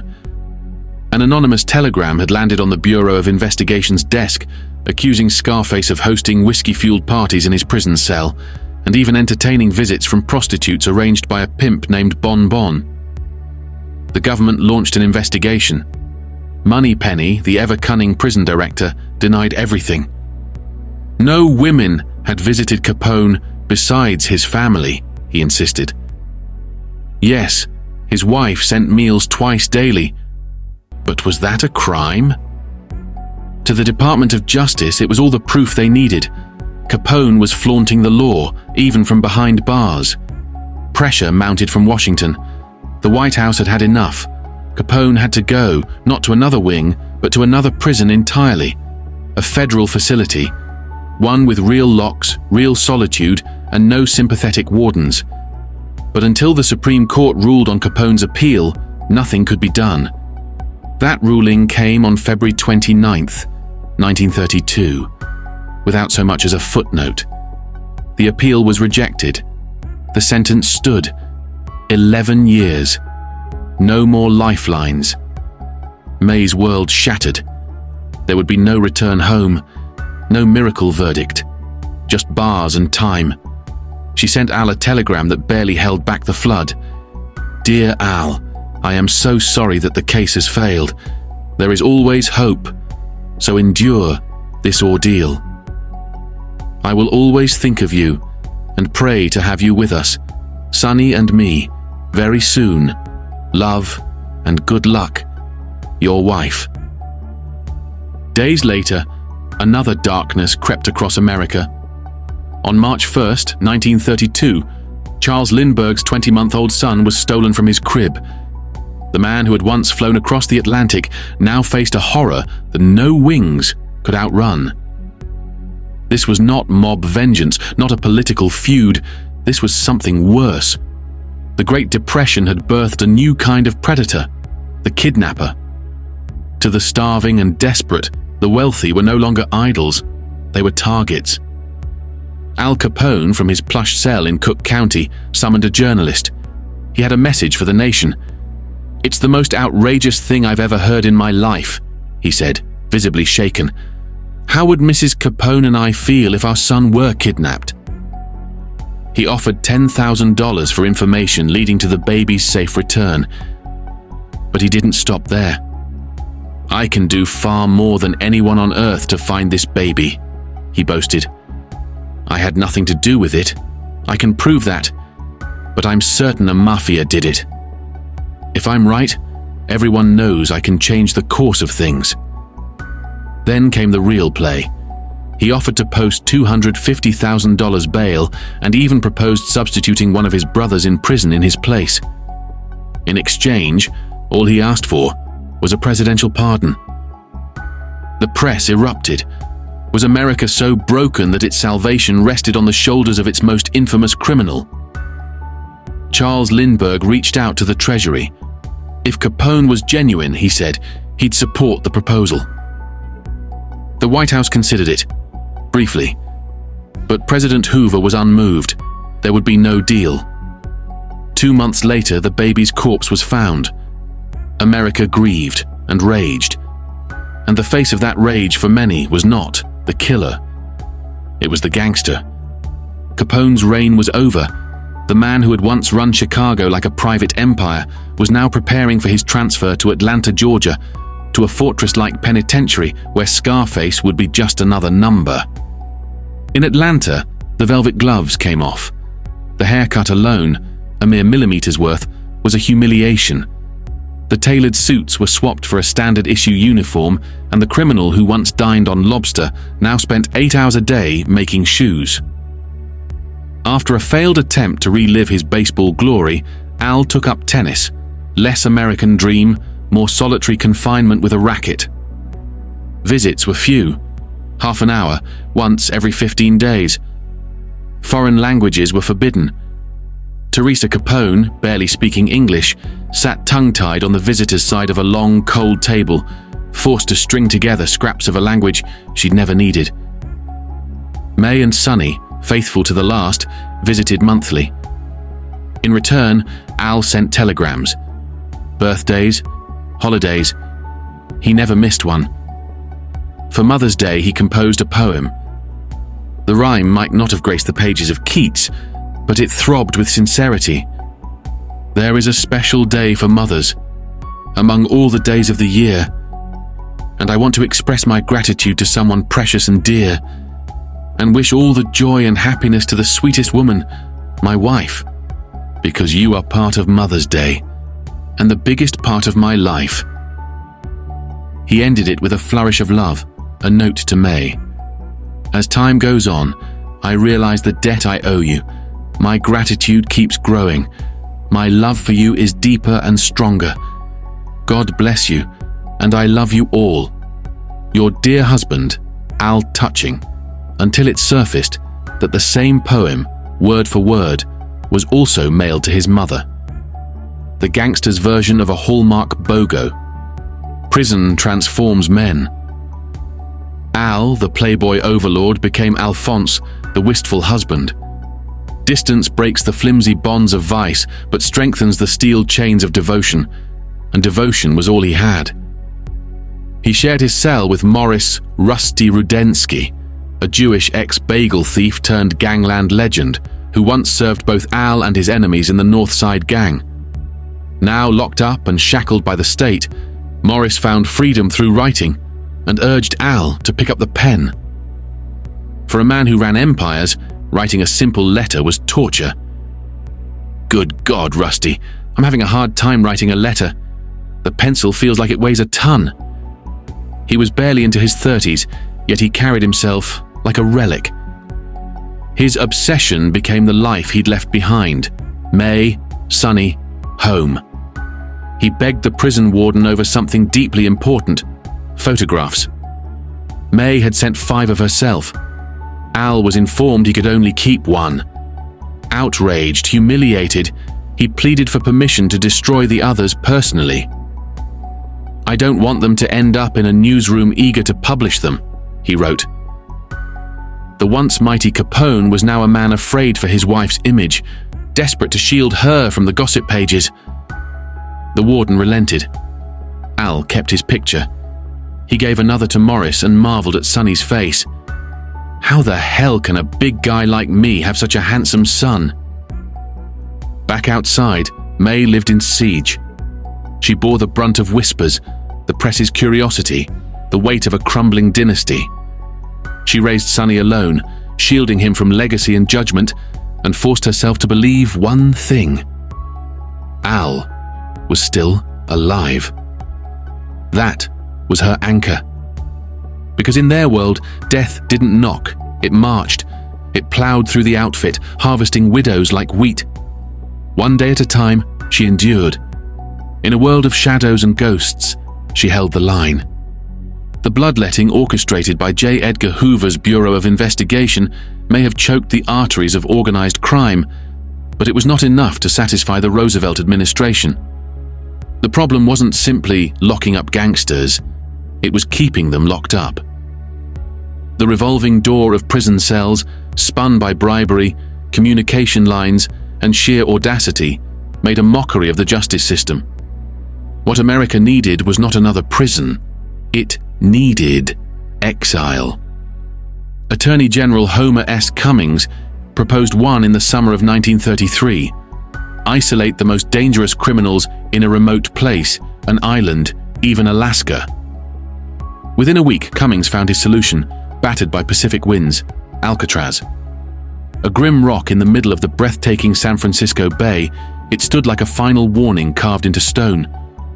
The shimmering city lights of San Francisco glinted just across the water, tantalizingly close, yet as unreachable as salvation.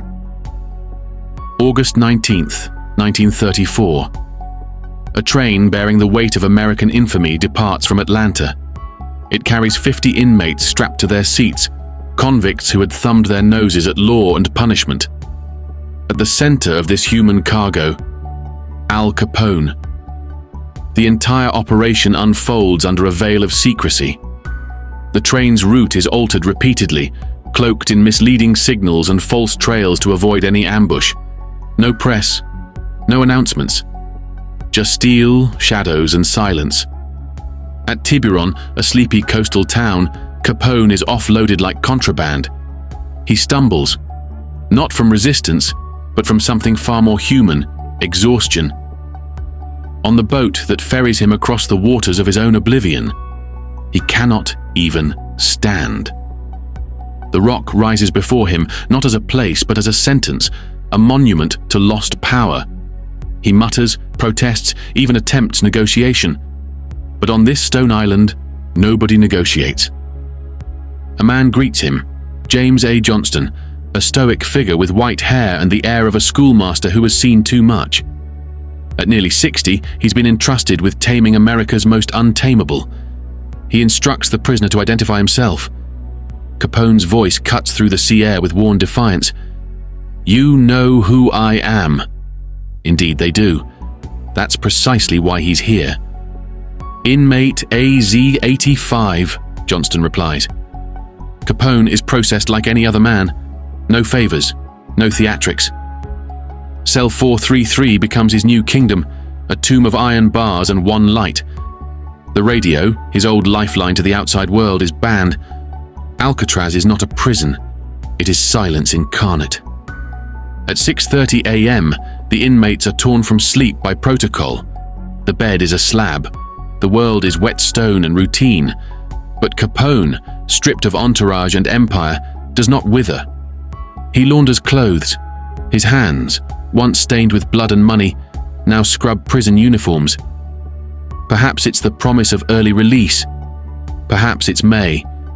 She is no longer just a wife. She is a North Star. In this island that time forgot, she is the only point of reference left. His strength, his balance, his reason not to sink. Music tames the brute, or at least it tries. In Alcatraz, it became his refuge. Behind steel bars and institutional silence, Al Capone found solace in his banjo, sent lovingly by May. It wasn't just a hobby, it was therapy, a life raft. The sound of plucked strings began to echo down the prison corridors. In time, Al formed a ragtag ensemble, the Rock Islanders, serenading fellow inmates every Sunday. He immersed himself in the only world he could still master, melody. He claimed to Sonny that his repertoire was vast, over 500 songs. "In other words, Junior," he boasted, "there's not a song written that I couldn't play." But Capone was never content simply echoing other men's notes. He composed a ballad of his own, a love song of faith, Madonna Mia. Inspired by conversations with a young Jesuit priest, Vincent Casey, who visited him weekly to speak of the soul and salvation, Al penned the lyrics in secret. A hardened gangster's hymn to the Virgin, soft, pleading, redemptive. "My Madonna, you are the roses that bloom, you are the charm that rests." In the heart of a song, it was a side of Scarface the world had never seen, and it had to remain mostly unseen. Letters were rationed, their contents censored. He could send only one per week to immediate family. Anything too lyrical, too sentimental, too human was purged. So when the long-awaited letters from May finally arrived, they felt clipped, impersonal. Al, misreading the signs, fired back, wounded, "If you're too busy to write, don't send telegrams." Solitude breeds introspection, and Al's cell became a chapel of remorse. "I'm 36 years old, and all my life I've tried to be a man," he wrote. "I've made mistakes, we all have, but I hope and pray not to make any more. I owe it to my son, my wife, my mother for the pain I have caused them." To May, he made a vow. If she could wait, he would come back to her a different man. March 3rd. To my dear wife, I have received all your wonderful letters. Oh, darling, how I wish I could do everything I want. Then I know, my sweet, that we would be very happy. I'm glad the weather is improving and that you have plenty of sunshine. And sweetheart, go out and play golf every day. I hope you can come for Easter. I would be so happy to see you, doll, and take a look at the magazine called the Reader's Digest February issue. There's a story titled A Woman Over 40. What a jerk! It's good, and shows that you can have plenty of fun for a long time after 40, darling. Don't worry, everything will be fine. I only love you and have completely forgotten about the other one. Love your husband. The tender awkwardness is almost sweet, until that final line. The other one? Who was she? Even locked away, the myth of Capone magnetized admirers. Telegrams from women arrived at the prison in droves. Amor Butler sent wishes for his freedom. A mysterious Muriel assured him, "We are here for you." And then there was Pearl D. Crofton, who went a step further, penning Capone's plea for freedom, a poetic paean to the man behind the myth. The warden intercepted the verses and returned them, along with a warning. Fame is persistent, even when freedom is gone. Al Capone, criminal monarch dethroned, now leafs through the pages of Life Begins at 40, Rudiments of Music, How to Appreciate Music, and the Practical Gardening Guide. A man who once ruled cities now studies flower beds and sonatas, grasping at the tools to become the husband he never was, the father he wishes he could have been. But even redemption has its limits. At Alcatraz, visits are an ordeal. There's no regular day, no guarantee. Just one 45-minute audience a month, if Warden Johnston personally signs off. The island is a fortress, and family affection must pass through a pane of glass, love shouted into perforated steel, every word monitored by guards trained to hear more than they're meant to. Teresa Capone's first visit turns into farce. Accompanied by her daughter Mafalda, the matriarch triggers the prison's security alarm. Her handbag is confiscated, her dignity prodded and searched. Still, the siren screams. The guards call in reinforcements.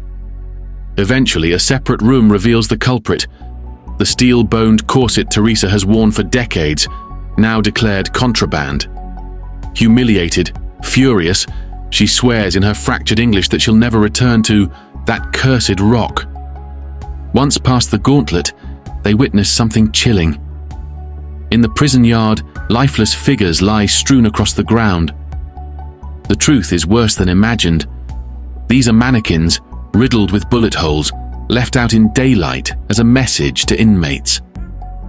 At night, the guards use them for target practice. During the day, they serve as silent warnings. Futile escape ends in death. May, for her part, visits rarely. The trek from Miami is long, brutal, and public. It requires crossing a continent, facing a horde of cameras hungry for her pain. She lives now in seclusion, haunted by luxury that no longer comforts. The reporters outside her door are relentless, so she retreats into brief, carefully measured telegrams. "Hello, my dear. I hope you are keeping well. I feel much better. Don't worry about me, you know me. I'll be fine. No one needs to know how much I need you. Sending love and kisses. May." Back on the rock, danger simmers. Rumors leak from its wind-whipped walls, dark and violent. Alcatraz was built to house monsters, but no one said the monsters would stay chained. On June 25, 1936, May Capone awoke to a headline that nearly stopped her heart cold. Al Capone stabbed. The article, as succinct as it was sinister, offered little comfort. The Department of Justice confirmed that Scarface, the one-time king of Chicago, had been attacked by a fellow inmate inside Alcatraz with a pair of scissors. The tone was clinical, almost dismissive. The injuries appear serious, and worse, the incident suggests Capone is unpopular among his fellow inmates. No mention of whether he would live or die. No word of the aftermath. Just a bloodless line to summarize a man's near execution. Helpless on the opposite coast, May could do nothing but imagine the worst. This wasn't the first time she'd feared the sound of her husband's name in a death sentence. Only days earlier, a Sunday misstep in the music room had ended in blood. A fellow inmate accidentally struck Al's head with a saxophone, an offense Al repaid in kind. He smashed the saxophone over the man's skull, collapsing beside the wreckage, his prized $1,500 banjo, May's gift, shattered. But the storm was only beginning. On June 23rd, Capone had received a new instrument from May, a mandolin delivered with love and hope, perhaps a chance at normalcy. But as he proudly showed it off in the laundry room, a young Texan named James Lucas, serving 30 years for murder, watched him. Lucas, harboring silent rage and holding stolen scissors from the barber's chair, seized his moment. As Capone turned his back, the Texan lunged and drove the blade into his lower spine. The struggle was short, savage and furious, blood, fists and fury in a bathroom on a rock in the sea. Capone survived, but just barely. The blade pierced near his kidneys, a fragment lodged in his thumb. He was taken to the prison hospital, groaning under the weight of his diminished legend. The department downplayed the attack. The press, as ever, smelled scandal and incompetence. Alcatraz was supposed to be impenetrable, not a coliseum for vendettas. Lucas was thrown into the hole, a cell of total darkness and silence, designed to destroy minds rather than contain bodies. He would crawl out months later, ruined. But that brought May no comfort. She refused to sit idle. Hiring a San Francisco lawyer, she petitioned the Attorney General, pleading for Al's transfer on grounds of personal safety. She argued rightly that her husband would be killed on Alcatraz. The response? Silence. Rejection. Official indifference. No transfer. Not even acknowledgement. And the attempts kept coming. An attempted strangulation in the hallway, a tainted breakfast laced with lie. The outfit may have forgotten its old boss, but his enemies hadn't. Power, once tasted, leaves behind enemies who remember. All May could do was write, reassure, pretend. A woman abandoned in comfort, her husband trapped in hell. "Well, my dear heart," Al began one letter, stretching hope across the miles of ocean and wire. "Here's your dear husband who loves you with all his heart and soul. Thank you for your lovely letters. I'm so happy to hear you, and our dear love are healthy. I just returned from Mass. Don't worry about me. I am getting better every day." He described the routines of the damned: bi-weekly treatments, exercise in the yard, hot baths, music on weekends. He read magazines. He dreamed. "I've written many songs. Sonny will sing them to you. I'll play them on the piano or mandolin. Yes, darling, I received a beautiful letter from Sonny. He is a son we can be proud of." And then came the dream. "The day I come home, you, he and I will go out to celebrate our happiness. I plan to spend the rest of my life there, at Palm Island. You, me, and Sonny will have lots of happiness in our future." On the rock, it was music and fantasy that kept him alive. For May, it was only the letters, and the hope that the next telegram wouldn't start with a headline. The near-fatal stabbing did what even the iron bars of Alcatraz could not. It brought Al and May Capone back together.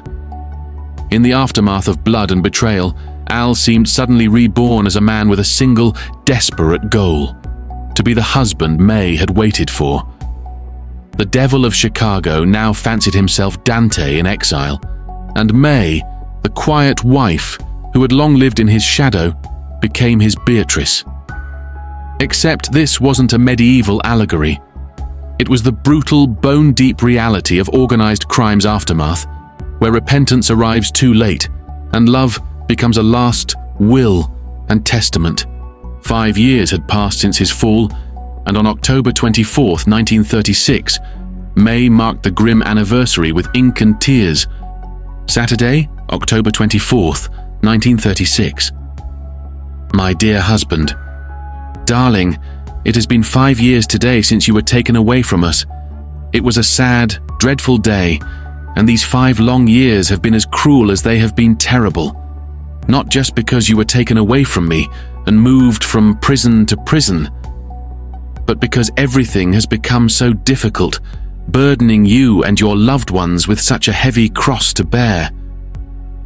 But darling, you have been strong, facing it all with bravery.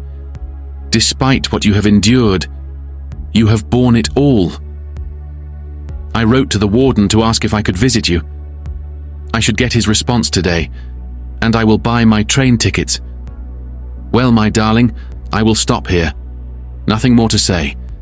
Take care of yourself, never give up, grit your teeth and always smile because, you know, darling, it really hurts people to see that they cannot reach us or bring us down. I will see you soon. God bless you. Love and kisses. I love you. Forever, your wife and your son who love you. She signed it as the woman Al once promised heaven to, and who now lived in a kind of earthly purgatory. May prepared to travel across the country under a false name, Marie Duval, a nod to the caricaturist who had once shattered gender boundaries in Victorian London. It was fitting. May Capone was no ordinary gangster's wife. She was, quietly and without fanfare, becoming something far more formidable. But behind her soothing words and cloak and dagger maneuvers was a secret she couldn't bear to share with Al. While he dreamed in his cell of a quiet return to their Eden on Biscayne Bay, the federal government had trained its sights on her. Once merely the forgotten woman behind the fallen titan, May had become the target. The New York Times didn't mince words. The stucco home with its tiled pool and large garden on Biscayne Bay will be sold to repay the tax debt of $51,498, which has recently been ordered against the wife of gangster Al Capone. This was no longer just punishment, it was total war. Her sanctuary, the very place Al clung to like a child to a dream, was about to be seized. The government's logic was merciless. Al had shielded his assets by signing everything over to his wife.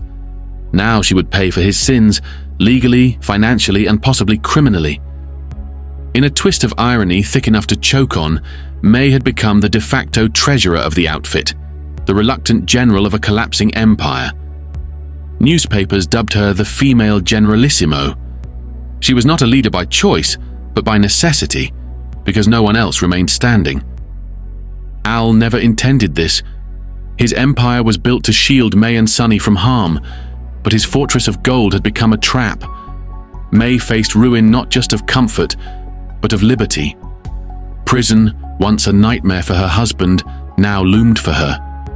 And Sonny, the boy she raised with trembling pride, could lose both parents to the ghost of bootleg fortunes. She still wrote to Al with calm, steady hands, but the cracks were spreading beneath the surface. And as the world conspired to erase every trace of the Capone name from its ledgers, May fought, not with guns or bribes, but with love, silence, and a woman's impossible endurance. He knew nothing of the looming ruin because she knew him too well. One violent outburst, one fit of rage behind those walls, and the man who once ran Chicago could lose even what little dignity he had left. She filed a motion with the federal court to halt the forced sale of their sanctuary on Palm Island. It was denied. The legal reasoning was as cruel as it was clean. Al had placed all his wealth in May's name, making her legally responsible, and therefore solely guilty. The trap had snapped shut. Surrounded by lawyers, drowning in court costs, her capital vanished. Only Ralph's 11th-hour delivery of cold, hard cash salvaged their home. It was a breath, not a rescue. And yet, she clung to the only thing that remained intact: love. My dear husband, it is now 3:30 p.m. Our son stayed at school to play handball. We have nothing to be ashamed of, and we are proud of our papa. So I want our son to move forward in this world, face what comes, and I want everyone to know who he is and accept him for who he is. There will be many obstacles he will have to face in his life, and I am sure he will face them and come out stronger. Oh, my darling, I could keep writing endlessly about what I have on my mind, but I know you understand how I feel. What I want for him is to be a man respected by all, because he deserves the same chance as everyone else in this world. So I never discourage him in what he wants to do. Instead, I try to encourage him. No one has cared about his success or well-being until now, and I do not expect that to change. We will manage. Well, my sweet, I hope you are well. After all, there are only two people on earth that I care about and live for, my husband and my son. God bless you. Then, just as May allowed herself a breath, the world collapsed again. On February 9th, 1938, nestled in her Miami refuge, she read a headline that turned her stomach. Al Capone stabbed. There were whispers of insanity, isolation, and humiliation. No details, just fear. The truth behind the headline was no less alarming. 5 days earlier, Al had dared to wear his blue uniform on a Saturday instead of the mandatory grey. It was a harmless rebellion, something small to make him feel human. A guard confronted him, and Al, already fading from syphilitic dementia, spiraled. He went to the wrong cell, collapsed, vomited, hurled insults in Italian, and brawled with guards. By the end of the morning, he was in the infirmary, confused, sick, and strapped down like a mad dog. May had only the newspaper's brutal ambiguity to guide her. The woman who had once only wanted quiet now rose like a general in silk gloves. She wrote directly to Alcatraz's warden, James A. Johnston, pleading for clarity and the right to stand by her husband. February 9th, 1938. Dear Sir, given the rumors, I would like to leave right now. This way, I could be near my husband if something happens and he needs me. But I wouldn't want to make this trip only to find out that he has already been transferred. Please reply to me. Respectfully, Mrs. Alphonse Capone. She didn't know what was happening, but she knew one thing. Al would not have sabotaged his chance at early release. Not after all he'd written. Not with Sonny's 20th birthday approaching. He had promised her this nightmare was almost over.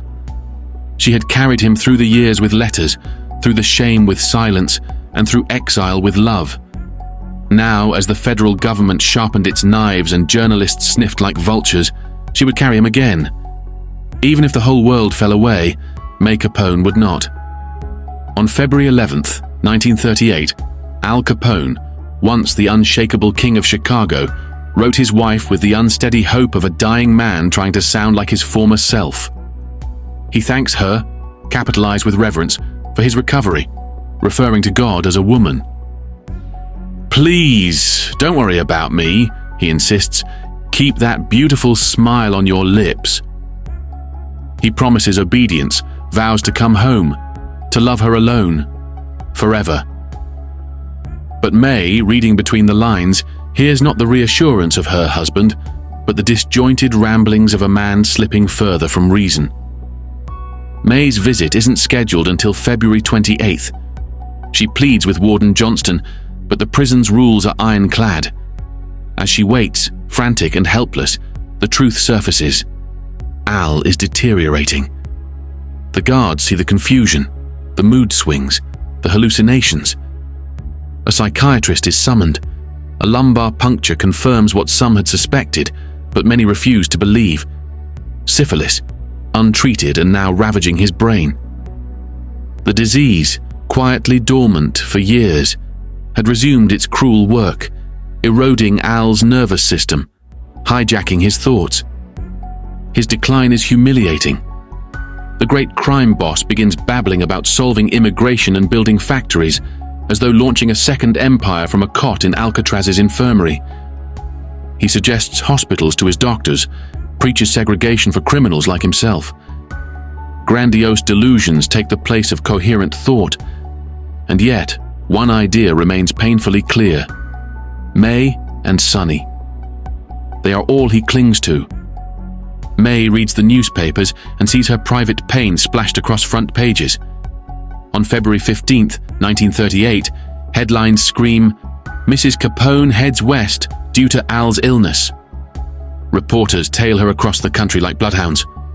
No change of train or alias can shake them.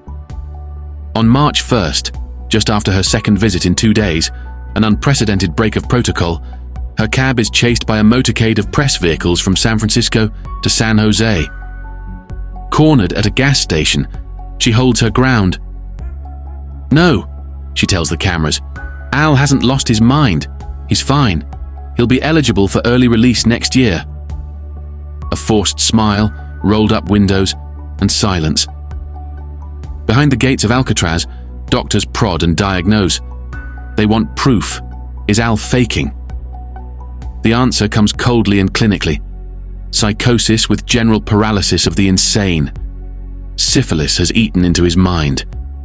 May calls the warden again and again, begging for his release, swearing she can care for him, find him proper treatment. But Warden Johnston stands firm. Al Capone, AZ-850, is no longer a mob king, nor a sick husband. He is a prisoner, and he will remain one. May's pleas fall into the same silence that surrounds the rock. On March 14, 1938, Warden Johnston offered May a brittle reassurance about her husband's condition, stating he seemed responsive to treatment that, unbeknownst to most, involved infecting Al Capone with malaria in a desperate, experimental bid to scorch syphilis from his nervous system with searing fever, followed by aggressive quinine doses to combat the malaria itself.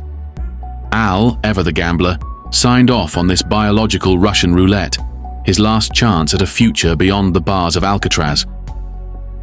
A release date was finally set for January 6, 1939, but before the first treatment, May visited on August 3rd, bringing their now nearly grown son, Sonny, who hadn't seen his father since he ruled Chicago.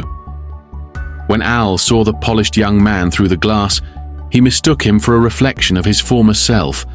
"My son," he murmured, pressing close to the glass he once hoped his child would never see him behind. In September, the malaria therapy began and nearly killed him. Convulsions, delirium, and incontinence ravaged the man who had once commanded armies of vice. Another Christmas passed in agony and silence. But on November 1939, the shattered Scarface, jaundiced and barely coherent, was transferred under heavy guard to Lewisburg, Pennsylvania, where May, dressed as though for a wedding, met him with a radiant smile, unaware of or unmoved by the warden's warnings that he remained a ward of the state. Capone, now Mr. Martini, was moved to a private room at Gettysburg Hospital under the care of Dr. Joseph E. Moore, a leading psychiatrist and syphilis specialist, whose first concern was not Capone's mind, but whether the family could afford the bills. May, unshakable, found the money. For weeks, she, Teresa, and Ralph Capone slipped in and out of the hospital, avoiding the journalists hounding them for a glimpse of the fallen emperor. Al, fragile and childlike, would light up only when May appeared, the only constant in his turbulent world. And the doctors, despite their accolades and advanced treatments, could not promise more than a semblance of stability. Brief moments of lucidity punctuated by confusion, aggression, and despair. It was only after 3 weeks of intensive treatment that Dr. Moore declared him stable enough to return to a semblance of normal life. They moved him to a small apartment in Mount Washington, a Baltimore suburb, under a new alias, Rossi. Yet, for all intents and purposes, Al remained confined to a hospital without walls. He sat among a pile of pillows in his new home, staring vacantly, shifting from side to side, an adult in body, but with the mind of a child. May clung to hope, desperate to believe the worst was behind them. Dr. Moore, however, remained pragmatic, documenting Al's progress in sterile terms. The patient now has the mental faculties of a 14-year-old, compared to a 7-year-old previously. May asked if another specialist might be able to help. Moore suggested she instead prepare for a slow, inevitable decline. In March 1940, the Capones made the journey back to their estate in Miami. Al left behind the cherry tree he had donated to the hospital, a gesture of thanks for the temporary reprieve from his suffering. His physical body was free, but the man had changed. As the warm Miami air greeted him, he did not exclaim with joy or relish in his homecoming. He wandered the familiar grounds, now unfamiliar to him. He turned the gas on and off without reason, left doors open, and forgot who was in the room with him. His once pristine suits were replaced by pajamas. The once feared mobster, the face of American crime, sat in a small bungalow near the lawn, guarding against imaginary threats. May, still beautiful and resilient, dedicated herself to keeping up appearances, their life a theater of normalcy. They dined at Miami's finest restaurants. But Al, caught in a whirlpool of shifting realities, drifted in and out of conversation. At times, he'd speak with clarity, recounting tales of their youth.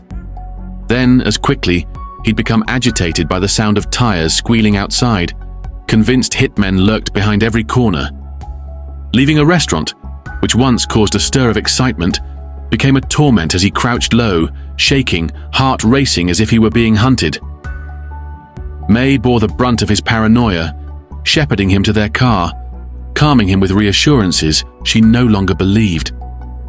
Inside the confines of their Palm Island home, Al sought solace in fishing off the dock and playing cards, gin rummy, balota. But even these pleasures were fleeting. He rarely slept in the master bedroom, opting instead for a small bungalow where he could peer out the window and monitor any cars passing by. May found hidden stashes of chocolate bars throughout the room, evidence of his ever-present anxiety and guilt. Despite the IRS's dogged attempts, Al remained broke on paper. His assets, like ghosts, seemed to vanish whenever the government tried to pin them down. The family's wealth, once immeasurable, had dwindled, and May fought to hold on to what little remained. She prayed for strength and found solace in routine. She became a mother figure to Al's niece, teaching her to write neatly, to sip tea properly, to set a beautiful table, anything to maintain a semblance of dignity amidst the chaos. Christmas came, and the Capone family reunited. Even the war with its looming threat could not overshadow the joy of having Al home, albeit a broken version of himself. They strung up war bonds like tinsel on the tree, symbols of patriotism in a time of turmoil. For one brief shining moment, the Capone home was filled with laughter, music, and the warmth of a family that had been too long divided. But the happiness was as fragile as the glass ornaments adorning the tree. Al's desire to return to Chicago, the city that made him and destroyed him, nagged at him. May knew the temptation. It was more than just a city. It was his kingdom, his identity. She remembered the prison warden's warning. Al must never reconnect with his old associates. Yet in 1942, the call was too strong to resist. They returned to 7244 South Prairie Avenue, and Chicago welcomed them like a prodigal son come home. Al had abandoned his pajamas for a crisp white shirt, cufflinks sparkling like diamonds in the sun, and a tie held by a pin shaped like a woman's face. The family gathered in their home, a sense of celebration in the air. They headed to church as a clan, then returned for a feast of cold meats, cheeses, and wine, a banquet for the king who had fallen but returned nonetheless. Even in this idyllic setting, the signs of Al's illness were never far. He sat in a large chair, his niece on his lap, patting her small hands and beaming at her innocent questions. When she touched the faded scar on his cheek and asked, "Did you get hurt?" a hush fell over the room. But Al only laughed, the deep, hearty laugh of a man who'd forgotten why he'd been angry in the first place. The laughter echoed through the house, a bittersweet reminder of what once was and what would never be again. The visit ended as quickly as it began. Back in Miami, May resumed the daily routine of being both wife and nurse, guardian and mourner. The bright future Al had once promised never came. Instead, time passed in a blur of treatments, good days and bad, until even the bad days seemed good in comparison. The final years at Palm Island were marked by a semblance of peace, but not contentment. May had everything and yet nothing, her days spent watching over a man she'd once feared losing, but who was now already gone. Al's health deteriorated, his mind slipping further away until the proud gangster became just a man who needed help to tie his shoes and recall his own name. The world had moved on. Scarface was no longer the terror of the streets, but a forgotten relic. a story for old-timers to tell their grandkids. May Capone arranges the last few touches for Al's 48th birthday party with meticulous care. 28 years of marriage, over a decade of turmoil, and yet here they are, still standing. Despite everything, she remains the dignified wife of Scarface, able to face the whispers and sidelong glances. Al's condition has improved since he was among the first to receive penicillin treatment, discovered just a few years ago. The doctor said it wouldn't cure him, but at least it put the brakes on the disease that had ravaged him. Tonight, she's hopeful. She's even invited a few prominent Miami figures to show them that Al, despite his dark past, is now just another neighbor. A man tamed by love and time. 3 days later, on January 21st, that fragile peace shatters. At 4 a.m., May jolts awake to the sound of Al's heavy, labored breathing, a death rattle that fills the room with dread. She switches on the light and shakes him gently. He convulses, unresponsive. Panic surges through her veins. Is this another stroke? Her fear is overwhelming. She fumbles for the phone, desperately dialing the doctor. He arrives swiftly, but there's little he can do. Al's body is half paralyzed, his heart barely beating, lungs struggling for every breath. Family members, Teresa, Ralph, everyone, gather around, each taking turns to sit by his side. The tension in the house is palpable, a ticking clock they all feel winding down to its inevitable end. 4 days later, on January 25th, the stroke claims Al's life. The man whose empire once brought in $25 million a year, who shrugged off the relentless pursuit of federal agents, and who was responsible for an era of bloodshed and corruption, finally succumbs, not to bullets or bars, but to the quiet betrayal of his own failing body. At exactly 7:35 p.m., May stands by, frozen, as Al's eyes go blank and his chest stills. The man who had withstood the fury of rival gangsters and the relentless pursuit of the federal government had finally been conquered by something no one could outgun or outmaneuver: time. The tears that trace her cheeks are not only of grief, but also of relief. She kneels beside him, grasping his arm. "I'm here, Al," she whispers. "You can rest now." The silence that follows swallows her whole. For a moment, she feels the earth shift beneath her. The room spins, and she collapses. When she comes to, May finds herself alone. The black limousine is ready to push through the throng of journalists and onlookers swarming the property, hoping for a last glimpse of the once mighty kingpin now reduced to a lifeless body. Oh, time. Suspend your flight, and you, propitious hours, do not carry my beloved's body to Philbrick's funeral home, she longs to cry out, knowing that no one would listen, that time will not heed her wish. Al, 1.79 meters tall, now seems tiny in that bronze coffin, dressed in his navy blue double-breasted jacket, black tie, white shirt, and matching shoes. More than 350 people pass by to see him out of curiosity, homage, or defiance before the body is taken by car to Chicago, the city that witnessed his rise and fall. The man whose crime syndicate ruled the underworld, who had gained and lost millions in gambling and bets, who was attributed with dozens of murders, and who corrupted so many politicians, goes underground on a freezing afternoon in near total indifference. The era of grand gangster funerals is over. For all his notoriety, there are no processions of black cars trailing behind his hearse, no throngs of mourners lining the streets. Al Capone, public enemy number one, is buried like a family uncle who simply passed away in his sleep. On February 4th, 1947, at Mount Olivet Cemetery, May's steps barely leave marks in the snow-covered ground. There are plenty of flowers sent from all over the country, but no bombastic displays of reverence. The modesty suits May, who, despite being cast as Lady Scarface, always preferred the quiet, private life. She gazes at the humble gravestone, reading the small inscription in Italian, Here lies Alphonse Capone, born January 17, 1899, died January 25, 1947. The reporters report, the priest prays, the gravediggers dig.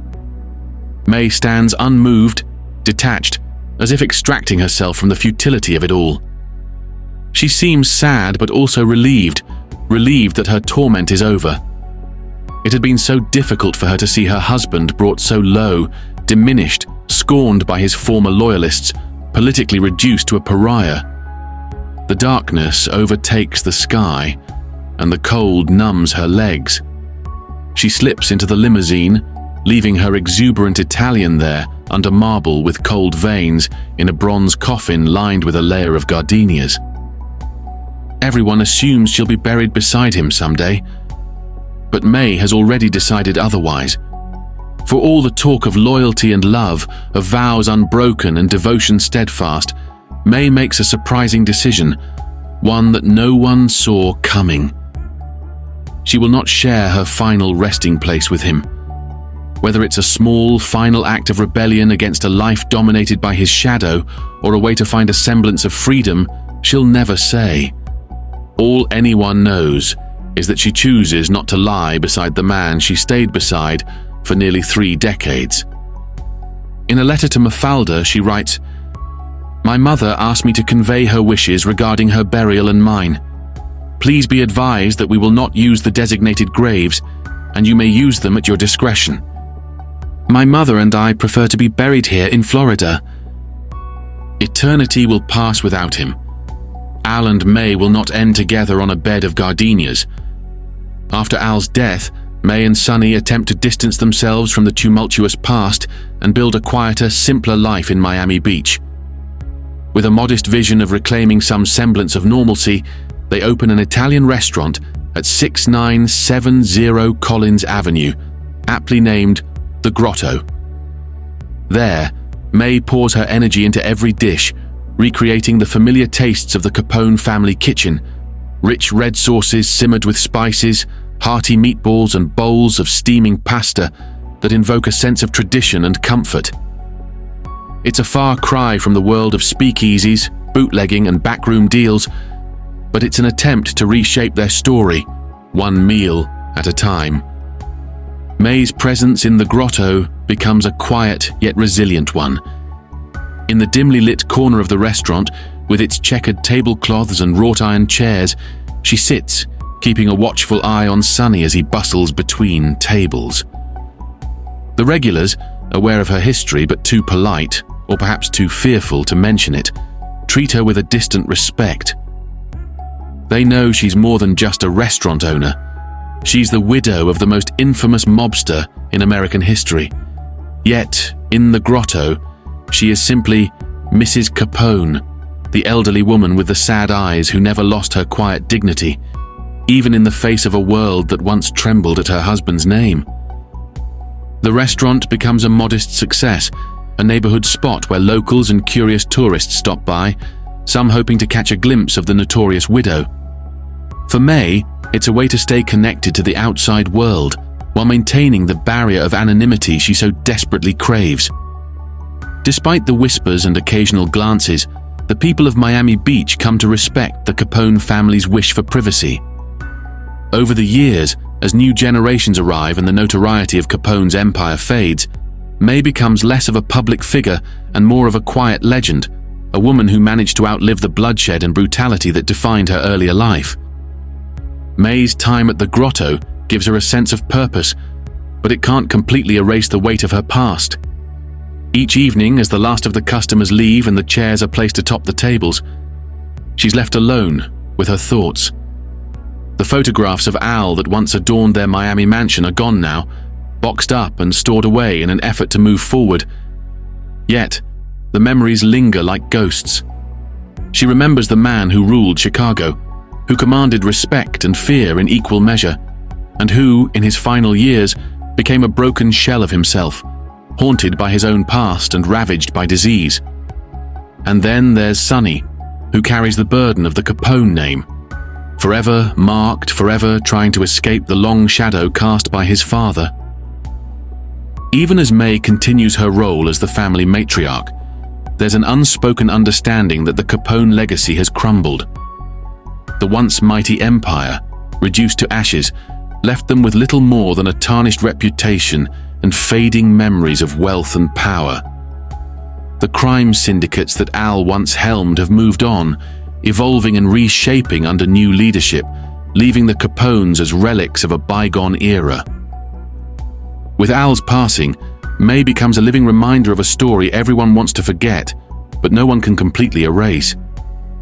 May spends her remaining years in relative anonymity, keeping a low profile.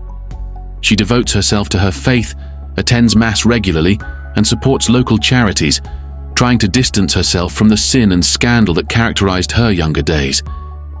Yet, there's a palpable sense of loss in her quiet moments, a longing for something that perhaps she never fully had: a normal life. Despite Al's countless transgressions and betrayals, May remains fiercely loyal to his memory, refusing to speak ill of him or of the choices that brought them to where they are now. Her silence is her armor, a way of protecting herself and her son from a world that never really accepted them. When May's health begins to decline in the mid-1980s, she retreats further into solitude, finding solace in the company of close family members and a few trusted friends. By then, the Capone name is mostly a distant memory, overshadowed by new scandals, new crimes, and new figures that capture the public's imagination. The journalists who once camped outside her door have long since moved on, and the public, preoccupied with fresh stories of corruption and vice, forgets about the quiet old woman living out her final days in Florida. May dies on April 16, 1986, at the age of 89, in a small nursing home in Miami. The news of her passing is noted in the obituaries, a small footnote that evokes little more than a murmur of recognition. After all, what remained to be said about Lady Scarface? She had outlived her husband by almost 40 years, enduring in a way few could have imagined. In the end, May Capone, the woman who had once stood beside the most feared man in America, slips away quietly, her death barely making a ripple in the vast ocean of public consciousness. Her final chapter is written far from the mob wars and the violence that shaped her life. No lavish funerals, no parade of mourners paying their respects. Just a simple service attended by a few family members who remember May as more than Al Capone's wife. They remember her as the woman who endured with grace, who held her head high through scandals, prisons, and betrayals. The woman who chose to love the man, not the myth, and who, despite everything, never abandoned the promises she made so many decades before. May's passing marks the true end of the Capone era. For years, she had been its last living link, the keeper of secrets she would never reveal. And now, with her gone, the story is over. The Capone name fades into history, taking with it the power, the fear, and the myth. What remains is May's quiet legacy, a legacy of strength and silent endurance that tells a different story, one of a woman who stood by her family until the very end,